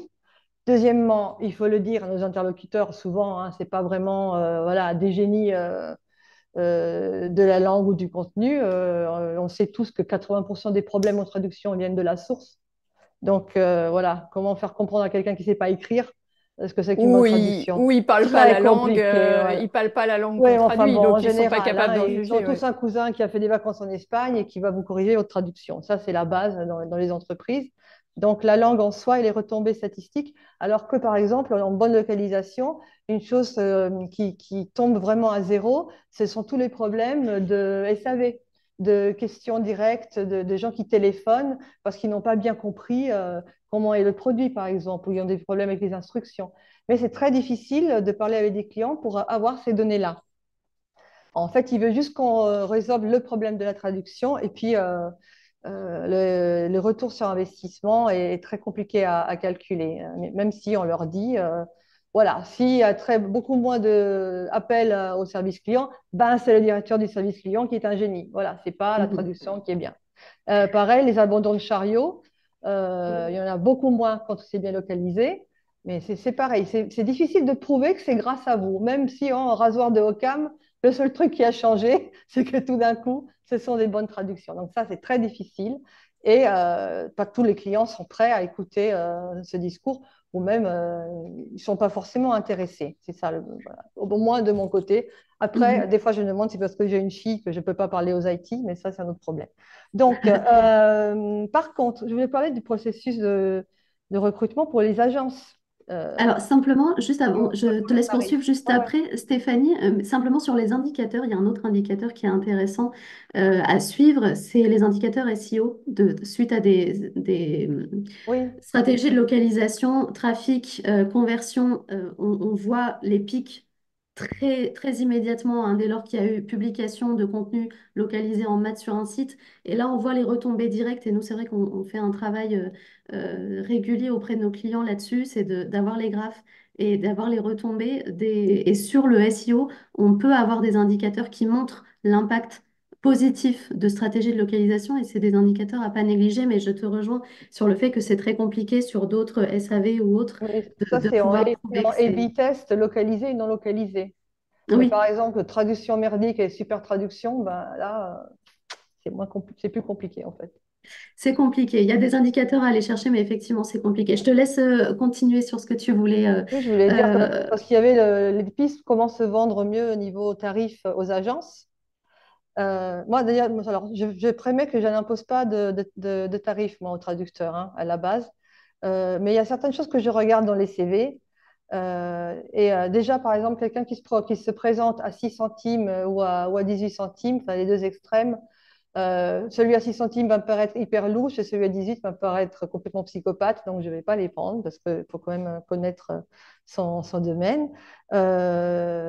Mais aussi, par exemple, trop de langues. Moi, si quelqu'un me dit qu'il a 6 langues C et qu'il traduit vers 2, 3 langues, je ne prends pas du tout. Donc vraiment, on sait tous qu'on ne peut pas être aussi parfait et aussi bon dans autant de combinaisons linguistiques. Donc, pas trop de langues, pas de tarifs extrêmes. Ne mettez pas votre productivité dans un CV, ça ne veut rien dire, hein. Je traduis 6 000 mots par jour ou 1 000 mots par jour. Moi, ça ne me dit rien du tout. Et en plus, ça dépend. Là, vraiment, ça dépend, ça dépasse. Donc, ne mettez pas le nombre de mots.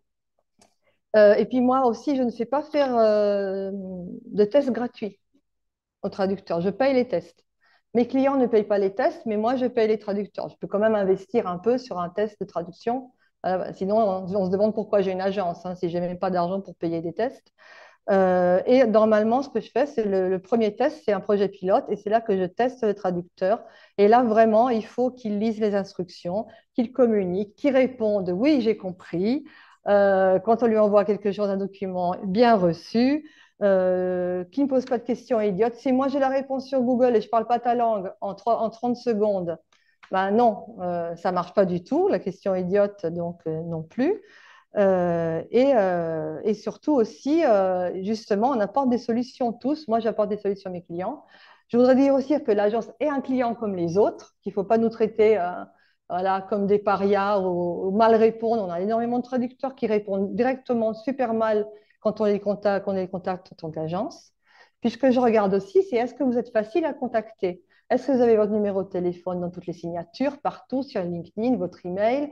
Moi, s'il y a un problème, tu livres, tu disparais dans la nature, c'est absolument pas possible. Je dois pouvoir vous appeler si j'ai besoin de quelque chose.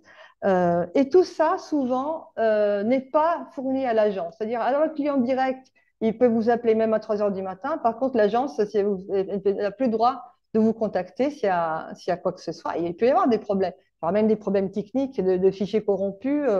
Voilà, je ne vais pas forcément appeler les gens pour les traiter mal. Quoique, non, je rigole. Euh, et donc voilà, donc c'est vraiment le premier contact qui est super, super important. Même si vous ne pouvez pas prendre le projet, vous répondez, vous dites, ah mon Dieu, quelle merveille, qu'est-ce que j'aurais aimé travailler avec vous, bisous, bisous. Et la prochaine fois, n'hésitez pas, etc. Il faut toujours, toujours communiquer et apporter la solution et puis aussi être sympa.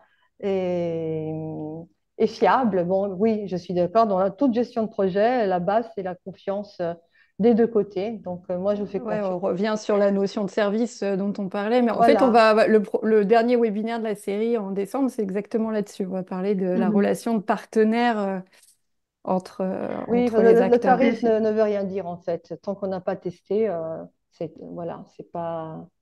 On ne peut pas Donc, comparer ce que sur le prix.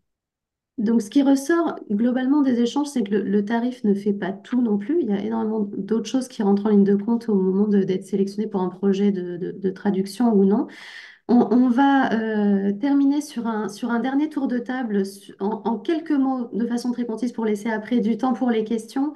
Je vais demander à chacun d'entre vous de me dire, selon vous, quelle est la bonne pratique tarifaire à privilégier en tant qu'agence et en tant que freelance. Donc, je vais refaire un rapide tour de table et on enchaînera ensuite sur les questions. Cédric, selon toi. Mais je voulais peut-être rebondir sur la valeur perçue. Bon, j'ai certes vendu des chaussures, mais j'ai eu des cours de vente et questions ouvertes, questions fermées. Qu'est-ce qui est important pour vous, monsieur le client, reformuler, etc. Le pipeline. Donc ça, on essaie de le faire. Par contre, ce qu'il faut peut-être comprendre, alors ce que je souhaiterais peut-être dire aux traducteurs indépendants, c'est que il y a beaucoup de clients qui ne veulent pas l'entendre. Il y en a un certain nombre qui veulent l'entendre et c'est avec cela on est content de travailler. On peut développer à long terme et on fait plusieurs langues et on communique directement avec leurs agences locales. Combien de fois moi j'ai appelé les Français pour des Allemands en leur expliquant les différences terminologiques, etc. Donc ça on le fait avec certains, mais malheureusement il y en a beaucoup chez qui la traduction c'est de plus en plus une commodité. Encore une fois, donc ça, on essaye de le faire. Je pense que toutes les agences essaient de le faire, mais on n'arrive pas toujours à le faire. Donc, je pense que je voulais faire passer ça. Et ensuite, ce que disait Stéphanie, je suis d'accord avec elle. Quand on reçoit un CV, s'il y a juste un nom, Cédric Siguard, moi, je vais pas regarder. Je vais me dire, c'est du spam. Ce que j'aime, c'est qu'il y ait une adresse, quelqu'un qui est basé en France, même s'il me met il me met un siret, une adresse email. Déjà, on se dit, tiens, celui-là, c'est intéressant. Le fait d'appeler aussi, je pourrais que recommander d'appeler, de sélectionner pas, de claquer, d'acheter des bases de 5000 agences et d'envoyer ça à tout le monde. Peut-être d'appeler une ou deux agences, se présenter. Les deux, trois dernières personnes, les deux, trois derniers stagiaires qu'on a pris, c'était comme ça. Des gens qui appellent, on dit, tiens, il passe bien au téléphone, on le rencontre et on le prend. Alors, généralement, on ne prend pas de stagiaire. Les traducteurs, c'est pareil. Il y en a certains qui appellent. S'ils passent bien ou ils tombent au bon moment, et c'est comme nous, quand on appelle les clients, dans 99% des cas, on ne tombe pas bien, mais le 1% tombe bien. Donc là, peut-être appeler, être différent, dire qu'est-ce qu'on fait, pourquoi, comment, faire des bons CV.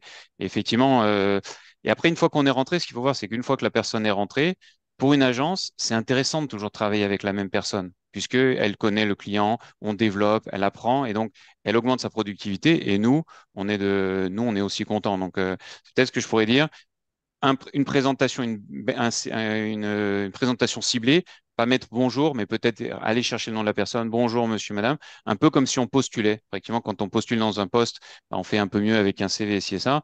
Et des fois, on reçoit nous des CV où on a l'impression que c'est du tout venant. Donc, c'est ça que je pourrais recommander. Et donc ça, c'est tes recommandations pour les freelances, mais tes recommandations pour les agences en termes de bonnes pratiques. Et s'il y avait une bonne pratique au niveau tarif que tu encouragerais, ce serait laquelle de la part des agences? Encore une fois, quand on se retrouve avec cinq, quand on se retrouve, on peut poser les questions, mais très souvent, on n'a pas à faire des décisionnaires. Donc, effectivement, poser des questions. Qu'est-ce qui est important pour Mhm. vous? Est-ce que vous traduisez déjà? Est-ce que vous avez une mauvaise expérience de la traduction? Quelqu'un qui a une mauvaise expérience de la traduction, ben, finalement, là aussi, on peut passer un tarif un peu plus élevé puisqu'il s'est déjà, il s'est déjà cassé le nez. Euh, c'est ça, poser les bonnes questions. Qu'est-ce qui est important? Qu'est-ce qui fait que vous pourrez travailler avec nous? Est-ce que c'est le prix? Est-ce que c'est l'expérience? Mais effectivement, toujours poser des questions.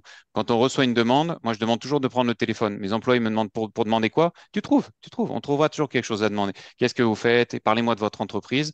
Échangez. Échanger. Donc, c'est ce que d'un côté, peut-être que les traducteurs échangent avec les agences et que les agences échangent plus avec les clients.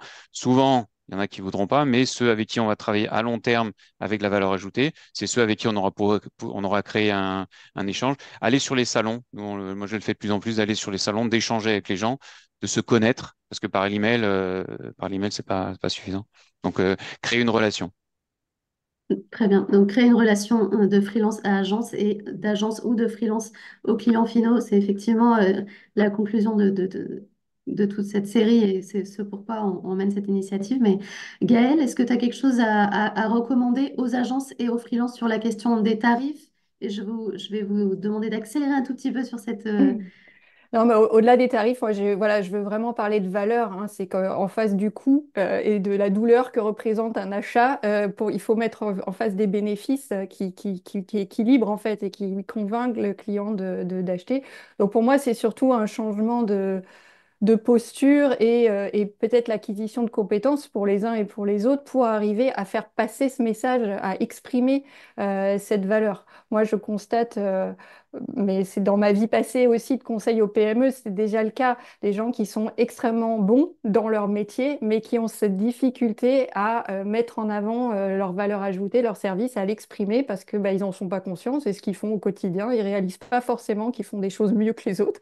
Et donc, si j'avais un conseil à donner, ce serait vraiment ça, verbaliser la valeur des services linguistiques, Euh, En tant que freelance, j'ai envie de me tourner vers les agences. Faites-le pour nous.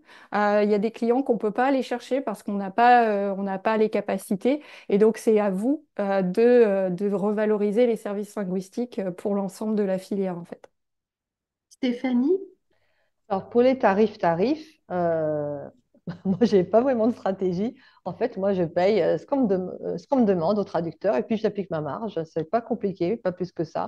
Sur certains projets avec certains traducteurs, s'ils sont hyper chers et ça passe pas, eh ben, on aura perdu tous les deux. Tant pis, on est dans le même bateau. Donc, après, il y a des moyennes de tarifs pour tout le monde. Des clients qui sont habitués quand même à des tarifs. Donc, pour cela, je vais m'obliger de rester dans le truc. Après, le tarif horaire. Évidemment, en agence aussi, tout ce qui est SEO, tout ce qui est transcréation, tout ce qui est copywriting, etc., ça passe déjà en tarif horaire, hein. Donc, il y a certaines choses qui passent déjà. Et puis, il y a aussi le fameux tarif minimum. euh, sur ça, par contre, il faut vraiment bien le calculer. Votre propre tarif minimum, il faut que ce soit 1 heure de travail.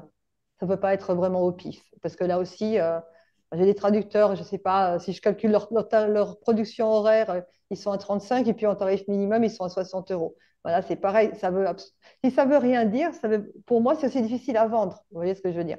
Si on ne peut pas sortir les tarifs, vraiment, voilà, c'est ça. Pour le tarif, si vous pouvez argumenter pourquoi ça coûte ça, ça coûte ça à l'heure, je produis tant à l'heure. Ça coûte ça au mot. Ça, je le fais tarif horaire parce que c'est la transcréation. Ça, c'est un tarif minimum parce que Mhm. ça me prend plus de temps de faire le devis et de lire le truc que de faire la traduction. Du moment où c'est une chose qui est argumentée et qui se base sur quelque chose d'objectif que tout le monde peut comprendre, ça, c'est une bonne stratégie tarifaire et c'est comme ça qu'aussi qu'une agence peut revendre une stratégie tarifaire. Moi, je vois beaucoup de traducteurs qui pensent vraiment qu'ils font de l'art. Ben non, vous ne seriez pas traducteur technique, et qui vraiment font des fois des tarifs sortis vraiment de nulle part. Vraiment, par exemple, horaire, et avec des textes où tu me dis, mais ça fait 1 euro le mot, là, ton tarif horaire. Comment tu vas me l'expliquer? Eh ben, il ne l'explique pas.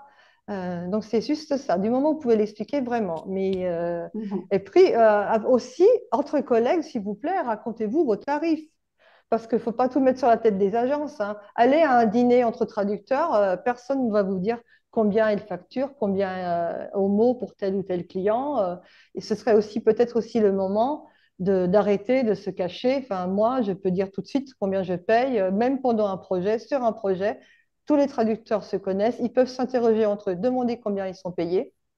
Je n'ai aucun problème avec ça parce que je leur apporte aussi une valeur ajoutée. Le client, s'il veut savoir combien je marche, combien je perds mon traducteur, je peux lui dire, mais j'ai aucun problème parce que ce sont Mhm. des choses qui sont argumentées et qui ne sortent pas de nulle part. Donc voilà, pour le Donc, tarif. dialoguer, clarifier et privilégier la transparence Et être cohérent aussi, hein. et Excuse-moi, être Lucie, cohérent. je peux Oui, rajouter Gaëlle. quelque chose. Moi, si je peux me permettre juste, je pense que le client final, là je parle de tes clients, Stéphanie, et des clients directs, ils s'en foutent complètement comment on arrive à notre prix. Essayer de vouloir lui donner un tarif unitaire multiplié par une quantité, ça donne ça. Je pense que là encore, on s'éloigne du fait qu'on vend des services, on vend un résultat. Le client, il veut savoir combien ça coûte au total.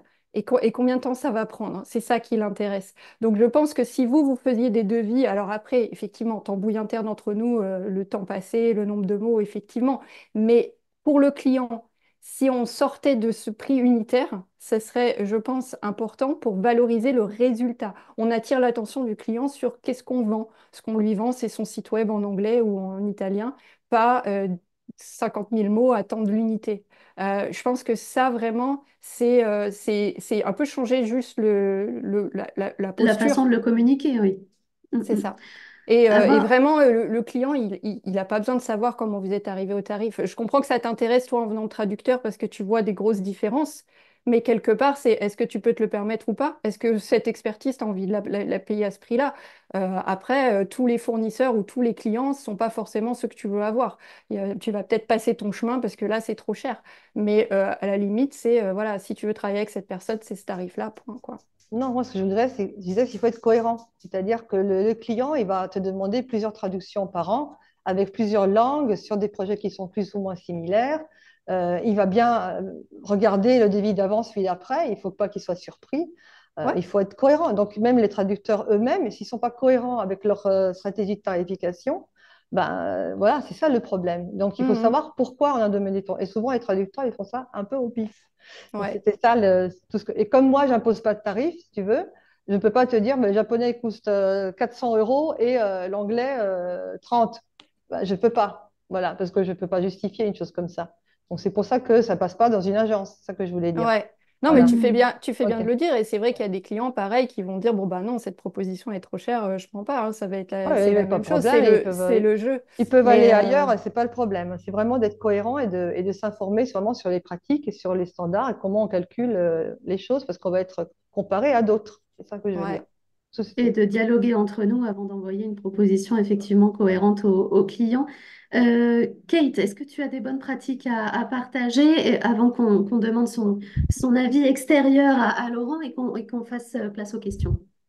Je sais pas, je voulais dire que effectivement, ce que j'aimerais voir éventuellement dans une agence, c'est un tarif au projet au lieu d'un tarif à vie quelque part, parce que quand on est embauché par une agence, on donne un tarif, c'est très difficile de s'en sortir, alors que souvent on ne sait même pas au moment de faire enfin de rencontrer, débuter avec une agence, quel genre de texte on va recevoir. Il faut qu'on donne un tarif. Ça peut être très technique, ça peut être volumineux, ça peut être voilà, on ne sait pas. Donc, effectivement, là, cette idée de inventer un tarif, il y a un peu de ça. Un tarif au projet aussi en fonction du projet qu'on reçoit. Si c'est urgent, si c'est technique, si c'est pour destination publique, enfin publication, si c'est en interne, il peut y avoir des choses qui changent aussi, qui modifient un petit peu un tarif, à mon avis. Aussi, je revenais un petit peu au tarif, comment on fixe les tarifs. Euh, j'ai envie de dire, eh ben, je fais ce que je veux, quoi, en fait, pour les tarifs. Donc, je décide mes tarifs. Une fois que j'ai établi un tarif avec un client, on reste sur ce tarif. Mais au départ, je n'ai pas envie d'être restreint. Ah, il faut absolument donner ce tarif-là. Ça peut dépendre si j'ai beaucoup de demandes, si je cherche un client actuellement, un nouveau client, si je sens le client ou pas, parce que parfois, il y a des clients qui, dès le départ, on se dit, oh là, je vais avoir des soucis à me Mauvais faire. point. Donc, je vais peut-être donner un tarif enfin, beaucoup plus cher. Et voilà, s'il accepte, je dis, OK, je me fais une raison, je le fais. Donc, pour moi, ça fait partie de ce que j'aime dans ce métier. Quelque part, je fais ce que je veux. Est-ce que j'en parle si, j'en parle avec mes tarifs, avec des collègues, hein. Là, je reviens de Carcassonne, d'une conférence. J'ai rencontré d'autres collègues, on en parle, on en parle. Il n'y a pas de secret. Après, je ne vais pas donner mes tarifs, effectivement, ici, devant tout le monde, je sais pas. Mais il n'y a pas de grand secret. Voilà. Et Merci moi, Kate. voilà. Merci beaucoup. Désolée, hein, j'aimerais parler de ça avec vous tous toute la journée, mais c'est vrai on va terminer avec toi, Laurent, par rapport à tous les échanges qu'il y a eu, par rapport à ton regard extérieur sur tout ça. Si tu avais une recommandation à donner aux agences, une recommandation à donner aux freelances, quelle serait-elle?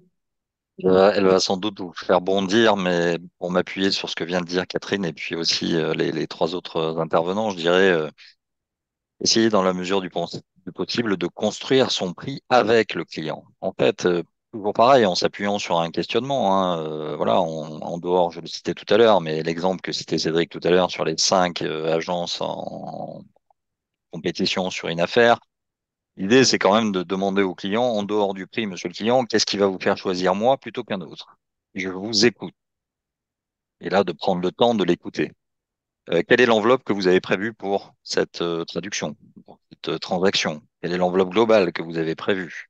Ok, et ça, ce sont des questions qui vont vous amener finalement à construire votre prix avec le client, c'est-à-dire pardonnez-moi l'expression, en partenariat au final avec le client.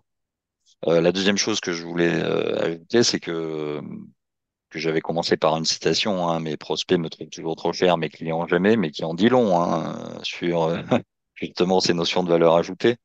Je voulais vous citer la deuxième que j'aime bien utiliser aussi avec mes prospects, qui est quand vous payez quelque chose pas assez cher, vous le payez toujours trop cher. Voilà, deux citations, vous voyez, qui amènent un peu aussi les clients à la réflexion. Et enfin, un troisième tips, c'est pas un conseil, mais je m'appuierai sur l'exemple de Stéphanie qui manifestement est une agence plutôt tournée vers le fair trade. Aujourd'hui, peu d'entreprises dans le monde ont ou n'ont pas plutôt de démarche RSE. La démarche RSE, responsabilité sociale des entreprises, ça consiste quand même à respecter l'ensemble des parties prenantes. Ce qui veut dire que vous pouvez aussi questionner vos prospects clients sur ces notions de où ils en sont sur leur démarche RSE et est-ce que le prix qu'ils vous imposent, entre guillemets, ou qu'ils tentent de vous imposer, est un prix, selon eux, légitime et donc RSE. Pas sûr.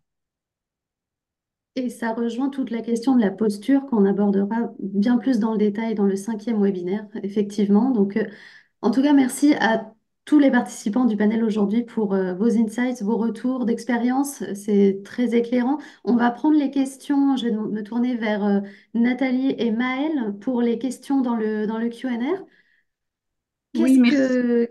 Oui, on Merci t'écoute, Nathalie. Lucie. Il y a eu énormément de questions. Je crois on en a vu passer plus de 250. Donc voilà, soyez indulgents. On ne pourra absolument pas toutes les poser maintenant. Et ça a été difficile également de les trier. Mais néanmoins, il y a des choses qui reviennent. La première question, c'est plus une précision pour Stéphanie. Quelqu'un demande en fait, est-ce que vous ne prenez pas de traducteur à 6 centimes, même ceux qui débutent dans le métier? Le micro, Stéphanie. Pardon, je ne suis pas très gentille de ce côté-là, très faire, parce que je ne travaille pas avec les juniors en fait. Comme je suis vraiment axée sur la qualité et que je paye bien, j'ai essayé, mais si vous voulez, quelqu'un qui prend 6 centimes et qui est junior, c'est ni faire, ni refaire. Et j'ai pas le budget pour ça. Donc, je ne prends pas vraiment de junior. Je prends quelqu'un qui a au moins 3 ou 4 ans d'expérience. Ça fait aussi partie de la valeur ajoutée quand je vends à mes clients, que mes traducteurs sont déjà quand même Très, expérimentés. Sinon, je ne pourrais pas être, entre guillemets, plus cher que les autres, si vous voulez.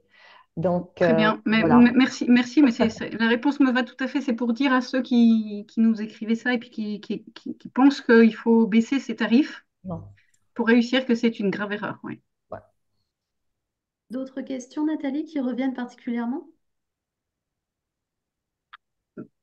Maëlle, Ou t'en avais Maëlle, une? d'ailleurs? Oui, Non. alors comme le disait Nathalie, on a reçu énormément de questions. Il y a une question un petit peu taboue, hein, mais qui revient beaucoup. Donc je vais la poser. Une question donc que se posent de nombreux freelance.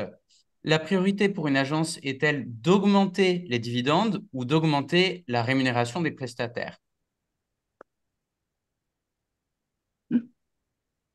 Cédric, Stéphanie. Cédric, oui. Alors, moi, ce que j'ai appris, alors j'ai fait des études commerciales et effectivement, ce que j'ai appris, c'est que d'abord, hein, quand on est patron, on se paye en dernier. C'est ça qu'il faut voir. Moi, j'ai des agences, aujourd'hui, j'en ai plusieurs, j'en ai certaines qui perdent de l'argent et c'est, bon, il y en a une, je paye à plusieurs dizaines de milliers d'euros. Ben, c'est comme ça. On a gagné des années, là, on a gagné moins. Par contre, pour moi, une agence, c'est on paye tous les coûts fixes plus les coûts variables et ensuite le patron commence à se payer. Et il y a certaines agences qui gagnent moins d'argent. Donc, en fait, augmenter les dividendes, je reviens sur ce que j'ai dit au début. Il y a agence et agence. Aujourd'hui, on parle donc SFT et CNET. On est des agences qui sont la plupart détenues par des gérants, des gérantes. Et on n'a pas d'actionnaires. C'est vrai que quand il y a des private equity qui ont mis des millions et des millions, bah, eux, ils attendent. Mais là, on revient sur les histoires de cotation en bourse, etc., de LBO qui ne marchent pas. On n'est pas dans ce cadre-là. Moi, quand j'ai pris mon agence il y a 10 ans, j'ai pris un prêt. J'ai pris un prêt qui quelques maisons, je ne veux pas dire mais c'était plusieurs maisons que j'ai pris. À l'époque, j'avais rien. D'ailleurs, dans l'occurrence, j'ai toujours pas d'appartement à moi. Et je continue à le payer. Je vais le payer jusqu'en 2027, 2028. Donc, j'ai pris des risques. Donc, j'ai pris des risques. Au bout d'un jour, j'espère que ces risques se paieront. Mais aujourd'hui, je pense qu'on n'est pas dans cette discussion, dans ce cadre ici de la CNED, des gens qui échangeons. On n'est pas là. On n'est pas des gens qui gagnons des millions et des millions. On n'a pas des actionnaires derrière nous. On est là pour essayer d'apporter de la valeur ajoutée, pour payer nos employés. Moi, j'en ai 50. Donc, ces gens-là, il faut tous que je les paye tous les mois. Et il y a des mois, au début, quand j'ai commencé, c'était très difficile. Aujourd'hui, il y a des mois où c'est plus difficile aussi que d'autres. Donc, je pense faut qu'on voit, on est à peu près, et les freelances, c'est un peu pareil, comme Zegael, des gens qui gagnent 2000 euros, c'est pas normal. Pas normal, des gens qui ont étudié 4-5 ans qui ont fait 4-5 ans d'université, qui sortent, qui gagnent 2000 euros, j'en ai la chair de poule. Ça, c'est pas normal. Mais je pense que c'est pas dans ce cadre-là, c'est pas la bonne question qu'on se pose.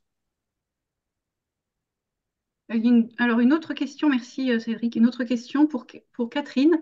Combien d'heures de traduction faites-vous par semaine pour bien gagner votre vie, comme vous l'avez dit? Alors, je fais de longues journées. C'est-à-dire que je peux commencer vers 6h30, je vais finir vers 19h. C'est pas impossible que je ne travaille pas le week-end. Par contre, vraiment, un travail rémunéré, en principe, je disais 4 heures. C'est-à-dire que je fais 8 tranches de 30 minutes, bien, comme il faut, intense. Je traduis dans des documents que je maîtrise, dans des sujets que je maîtrise. J'ai eu reconnaissance vocale, donc on a parlé de 3000 mots, j'en fais plus, concrètement. Après, j'ai eu 21 ans de métier. Euh, voilà, donc je veux dire, c'est pas quelque chose qu'on peut faire en débutant sans doute. Je conçois. Mais il y a de l'espoir, entre guillemets. Merci. Euh, j'ai une question aussi qui est plus macro pour tout le monde. La valorisation de la prestation dont on parle depuis le début, est-ce que c'est plus fondamentalement du ressort des agences? Est-ce que vraiment c'est aux freelances de faire ce travail-là et d'expliquer déontologiquement comment ils travaillent, leur diplôme, est-ce que c'est pas aux agences? Et quelle est la valeur ajoutée sinon d'une agence si ce n'est pas celle de valoriser la prestation? Question. Bah, là, je peux répondre. En fait, c'est à celui qui vend en direct. Donc, si vous, vous êtes en direct face à un client, c'est à vous de présenter la valeur de votre service. Si vous travaillez en sous-traitance pour une agence, bah, pour moi, c'est à l'agence de le faire. Vous, vous n'intervenez que sur la prestation, le service linguistique que vous fournissez à l'agence. Donc, c'est tout enfin, exactement ce que disait Lucie tout à l'heure. On est interdépendants. Effectivement, à partir du moment où il y a une chaîne, bah, forcément, c'est celui qui se retrouve face au client qui doit valoriser la prestation. Et je rajouterai peut-être en complément, puisque je suis vice-présidente de la SFT en ce moment et qu'il y a aussi nos partenaires CNET présents dans ce webinaire, que c'est aussi à la SFT et à la CNET de faire ce travail-là. Alors, Peut-être. une petite une précision, Nathalie. Jusqu'à présent, hein, la réglementation empêchait les associations professionnelles de fixer des tarifs. L'Europe a un petit peu assoupli ses règles. Avant, c'était considéré comme une entente, pour être très clair. Donc, la SFT faisait des enquêtes pour avoir des moyennes de tarifs, mais ne pouvait en aucun cas donner des recommandations. Donc, on va pouvoir avoir une évolution. La CBTI en Belgique travaille notamment sur ça, nous aussi. L'idée, c'est de collectivement euh, définir plus précisément quel doit être le prix minimum, puisque comme on se rapproche dangereusement des minimums d'une prestation de service linguistique. Je voudrais juste Merci rajouter un beaucoup, point Gaël. peut-être sur ça. C'est vrai aussi, alors quand nous on vend, comme je disais, un prix d'achat 7-9, quand on vend en Allemagne, j'essaie de vendre 13, 14, 15, plus si on peut, mais le marché ne l'autorise pas. En France, on est plutôt aux alentours de 12, et malheureusement, on a sur des appels d'offres publics où ça tombe en dessous de 10, et bon, on n'arrive pas à y aller. Peut-être une recommandation pour revenir sur Laurent, ce que disait Laurent. Si vous avez effectivement, si vous avez besoin d'autres langues, ben, vous pouvez soit faire appel à des collègues, soit effectivement faire appel à des entreprises. Moi, ça m'est déjà arrivé.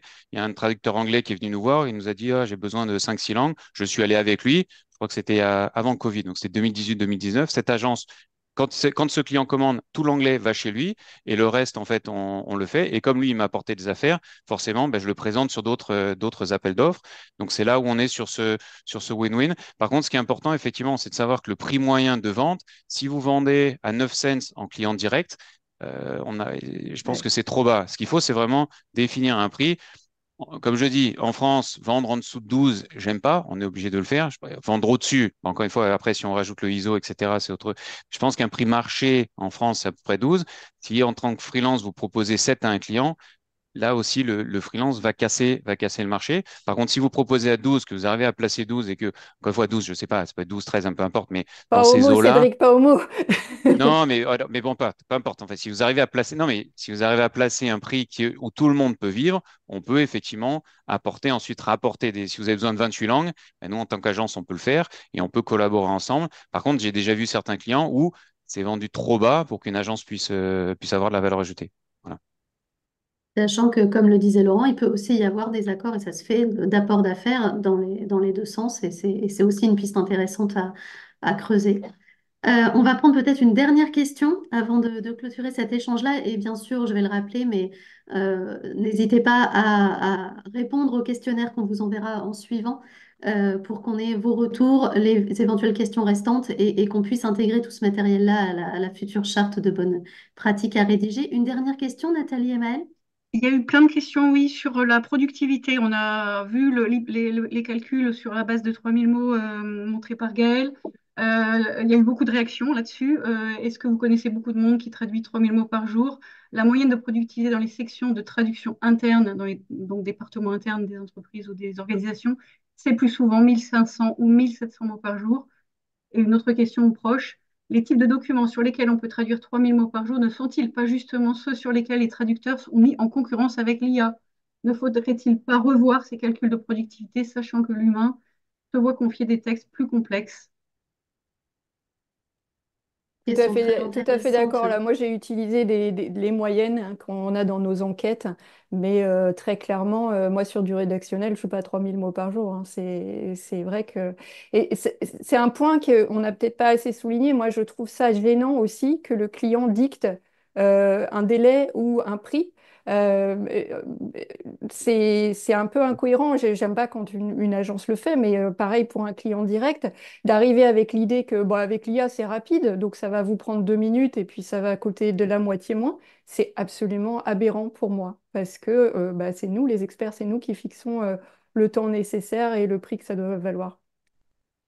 Stéphanie, un retour là-dessus? Euh, Alors, déjà, moi, je suis traductrice, donc enfin, ça fait 15 ans, j'ai jamais eu de problème à évaluer le temps et l'effort pour un projet. Donc, je pense que j'ai pas ce type de problème ni avec les clients ni avec les traducteurs. Je sais quand un projet est super chiant, que c'est vraiment impossible à faire. C'est pas... Il y a des projets qui sont pas difficiles, mais qui sont chiantissimes à mourir et il faut payer un peu plus parce que c'est chiant. Il y a des choses qui sont plus rapides, des choses moins. Donc, je pense que sur ça, je suis une alliée pour les traducteurs parce que je ne propose jamais de choses qui sont impossibles à faire dans un délai ou pas assez bien payé pour ce que c'est. D'un autre côté, moi, je demande toujours au traducteur son tarif selon le projet. Je vois bien si c'est pas ce qu'il fait d'habitude, s'il veut être payé plus ou pas. C'est pour ça, par exemple, que je n'ai pas d'automatisation sur la plateforme, c'est-à-dire que je ne veux pas que ce soit le premier qui répond au projet qui a le job, parce que j'ai mes traducteurs préférés selon les clients et selon ce qu'ils savent faire pour chaque client, pour chaque projet. Donc, voilà, sur ça, c'est pas toujours comme ça, en fait. Après, si moi, j'ai un projet qui fait 4000 mots et je pense que 6 jours, c'est largement assez, compte tenu que vous êtes freelance et vous avez d'autres projets. Voilà, il faut bien que je dise quelque chose plus ou moins au client. Mais voilà, je pense que voilà, il faut être du métier, franchement, pour comprendre les problèmes que va poser un projet avant même qu'il soit commencé, poser toutes les questions avant. Et voilà, au moment que le traducteur là, il a vraiment rien à faire et en plus bah, je me mets dans la peau du traducteur toujours. Donc voilà, on n'est pas tous en train d'imposer. Moi, je suggère, et puis de toute façon, l'agence, elle suggère. Si vous ne voulez pas le faire, vous ne pouvez pas le faire, ben, vous ne le prenez pas. Hein. Ça c'est aussi l'autre problème. Moi, de mon côté, normalement, je sais qu'il y a des traducteurs qui préfèrent travailler avec moi, qui donc disent non à d'autres projets, parce qu'on a vraiment une relation qui est très personnelle. Mais moi aussi, j'ai une toute petite agence. Hein. Je suis vraiment minuscule comme agence. Et par ailleurs, je les vends beaucoup plus cher sur le marché français que 12 centimes. Donc, je suis vraiment dans une agence, on va dire, de niche. Mhm. Donc voilà, je peux bien dire comment je travaille, mais c'est pas vraiment mon avis qui va qui va refléter la réalité du métier des traducteurs avec les agences. Ok. Kate, tu voulais rebondir là-dessus, puis on terminera peut-être avec Cédric sur cette question de la volumétrie. Oui, juste très rapidement, je suis d'accord avec d'abord ce que vient de dire Stéphanie, c'est mes meilleurs clients, mes meilleures agences, c'est des toutes petites agences. une très bonne relation, on se connaît super bien. Donc là, je te rejoins. Les grandes boîtes, structures qui envoient, effectivement, j'ai vu que quelqu'un avait mis un commentaire où il faut être super rapide pour avoir le job et tout ça. C'est une source de stress. Je vois pas comment on peut choisir un projet en claquant les doigts sans regarder parce que forcément les gens ne peuvent pas, ils n'ont pas le temps de regarder les documents et qui sont à traduire. Enfin, je veux dire, là, je Mm. suis plutôt contre. Euh, J'allais dire autre chose. Ah oui, pour les volumes, c'est tellement subjectif en fait. C'est tellement subjectif parce que pour les clients directs, effectivement, je traduis beaucoup moins. Pour souvent les agences qui ont énormément de volume sur un sujet que je maîtrise super bien, on peut pas comparer. Ça n'a rien à voir. Donc, que les gens puissent traduire dans les 3000 mots, voire moins, pour certains projets, je comprends tout à fait. C'est tout à fait logique. Merci, Kate. Voilà. Et Cédric, ton point de vue sur cette question de volume? Alors déjà sur le prix, encore une fois, je voulais donner des grandes lignes. Si je peux vendre à 20 cents, je fais. Mais je voulais donner des grandes lignes en fait pour comparer les marchés. Ensuite sur le volume, en tant que gestionnaire d'entreprise, il nous faut des métriques. Il nous faut des métriques. Moi, je fais pas, j'aime pas, je vends de la valeur ajoutée. Donc ce que je vends, c'est du budget. Je demande aux clients le budget. Par contre, ben, le marché est vers ça. Les Trados, les plus nets et tous les systèmes, c'est du mot fois quelque chose. Moi, j'aime pas, c'est être transparent envers le client, mais je préfère avoir un budget, comme ça on vend quelque chose, on vend effectivement un site traduit, on vend quelque chose, mais globalement, quand on se compare par rapport au marché, on peut le faire, mais 90% du marché, c'est des contrats cadres avec des prix fixés, avec des remises Strados, au moins sur les très grands comptes. Après, c'est effectivement, sur les autres petits comptes, c'est après. Et après, je dis, cette volumétrie, c'est un calcul, c'est exactement le calcul que Gaël a fait. On se dit, voilà, une personne, on a tant à payer par mois, on a tant d'heures de travail, ça revient à tant par heure et combien il nous faut si on vend à X. Alors, si on vend à 20 cents, bah forcément, on peut faire 1500 mots. Si on vend à, comme je disais, 7, 8, peu importe, bah, il en faudra un peu plus. C'est un calcul pour gérer son entreprise. Peut-être que le maçon, il va le calculer en nombre de briques qu'il va poser ou Peugeot va calculer en nombre de voitures qu'il produit.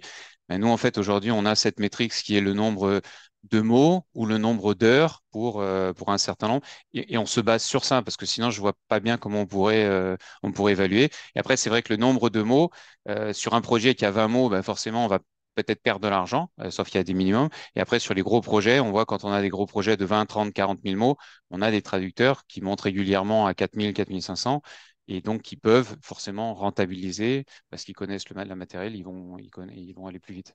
Donc sur ça, j'ai essayé de donner des grandes lignes voilà, pour dire comment est-ce que nous on raisonne. Mais effectivement, on n'impose pas, comme disait Stéphanie, on n'impose pas. Si on dit voilà, on a 2, 3 jours, vous pouvez pas. Bah, si vous pouvez pas, on passera chez quelqu'un d'autre. Mais on préfère, comme je répète, travailler avec des gens qu'on connaît, qui vont nous livrer, qu'on va payer à temps, parce que je crois que c'était un des sujets aussi. On paye souvent, en fait, c'est ça aussi, je vais juste aller sur ça. Les gros clients payent à 60 à 90 jours. Donc, quand nous, on nous demande de payer à 30 jours, ça veut dire qu'il y a 60 jours, où on a déjà déboursé l'argent sur nos salaires, sur nos traducteurs, avant de recevoir l'argent de nos clients. Donc, ça aussi, on avance. L'agence aussi a ce rôle un petit peu d'avancer l'argent, mais bon, c'est notre rôle, hein. Mais ça, je voulais aussi le signaler. Merci, Cédric. Kate, une dernière insight de ta part? Ou alors est-ce que tu avais laissé la main levée? Ah non, pardon, j'avais oublié de baisser ma Ah, main. d'accord, très bien. OK. Impeccable. Maëlle, je vois que tu lèves la Oui, main également. une toute Dis- dernière question. Je sais qu'on est déjà en retard, mais les questions ont vraiment fusé dans le chat. Il y en Oui. a une qui me semble très importante. Est-ce que ce serait possible? Donc là, Cédric vient de faire la différence entre les grands comptes et les petits comptes et la manière dont ça se passe côté tarification. Est-ce que, au moins pour les petits comptes, il serait envisageable de ne valider le tarif de vente de la traduction qu'après avoir échangé avec les traducteurs pour éviter de se retrouver dans des situations où voilà, un tarif a été vendu par un commercial qui parfois ne comprend pas bien le métier de traducteur et voilà. Et donc, ça donne lieu à des situations très compliquées avec des délais très courts et des tarifs très bas. Moi, c'est ce que je fais, hein. Moi, je Moi valide aussi, en tant que toujours responsable d'agence, avec, pareil. avec les traducteurs avant. Sauf, voilà, pour les petits comptes, sauf les grands comptes, c'est toujours la même chose et on a une vitesse de croisière et tout le monde est d'accord. Mais je demande toujours avant le traducteur s'il peut pour telle date, s'il veut proposer une autre date. Enfin, voilà, je demande toujours avant. C'est ce qu'on fait aussi. C'est ce qu'on fait aussi. Et on détermine effectivement des prix minimums. On sait qu'un traducteur, il a besoin ouvrir, faire la traduction et livrer. Donc, on travaille pas pour on propose pas 1 ou 2 euros pour une traduction. On a toujours un tarif minimum. Et après, bon, celui-là, il faut l'expliquer au client. Mais quand un client, il envoie 3 lignes, il dit, ouais, mais pourquoi est-ce que ça coûte tant? Bah, parce qu'il faut recevoir, ouvrir. Donc, on explique. Et on travaille pas avec des plateformes. Parce que Stéphanie, je pense que les petites agences ou celles qui font quelques millions, on travaille pas avec ce type de plateforme où premier servi, le premier qui arrive, qui prend le texte. C'est pas comme ça qu'on travaille. On a des gens, comme je disais, on a des gens qui travaillent depuis 20 ans sur les mêmes clients et dès que ce client va commander, que ce soit tous les jours ou tous les mois, ça va arriver sur ce traducteur parce qu'on sait que cette chaîne de valeur et cette chaîne de confiance sera respectée. Donc ça, on le fait. Mais encore une fois, là, je parle peut-être pour nous, l'agence de quelques millions. Les très grosses agences raisonnent différemment avec des gestions de projets réparties, je sais pas où, en Thaïlande ou en Inde ou en ci ou en ça. Donc là, on a des gens qui sont très très loin finalement de la traduction et qui savent pas ces choses-là et qui s'en foutent. Hein. Merci beaucoup, Cédric, et merci à tous et toutes dans le panel d'avoir apporté votre regard sur cette question-là. Merci pour vos questions dans le Q&A. On n'aura pas pu répondre à toutes, évidemment, mais au moins à certaines d'entre elles. Et n'hésitez pas, ceux qui n'ont pas eu de réponse à leurs questions, à les envoyer dans le questionnaire qu'on va vous faire suivre avec le replay que vous allez recevoir directement dans votre boîte mail. C'est très important pour nous que vous puissiez répondre à ce questionnaire pour qu'on ait de la data à traiter par la suite et des stats sur cet état des lieux et qu'on puisse intégrer à la charte toutes les bonnes pratiques que vous pourrez nous suggérer également dans ce questionnaire. Un grand merci à toutes et tous pour ce temps passé ensemble sur cette question primordiale. On se retrouve dans 3 semaines sur la question de la formation et de la montée en compétences, qui sera la quatrième rencontre de cette initiative. Encore un grand merci, bon appétit à tous et on se dit à très bientôt.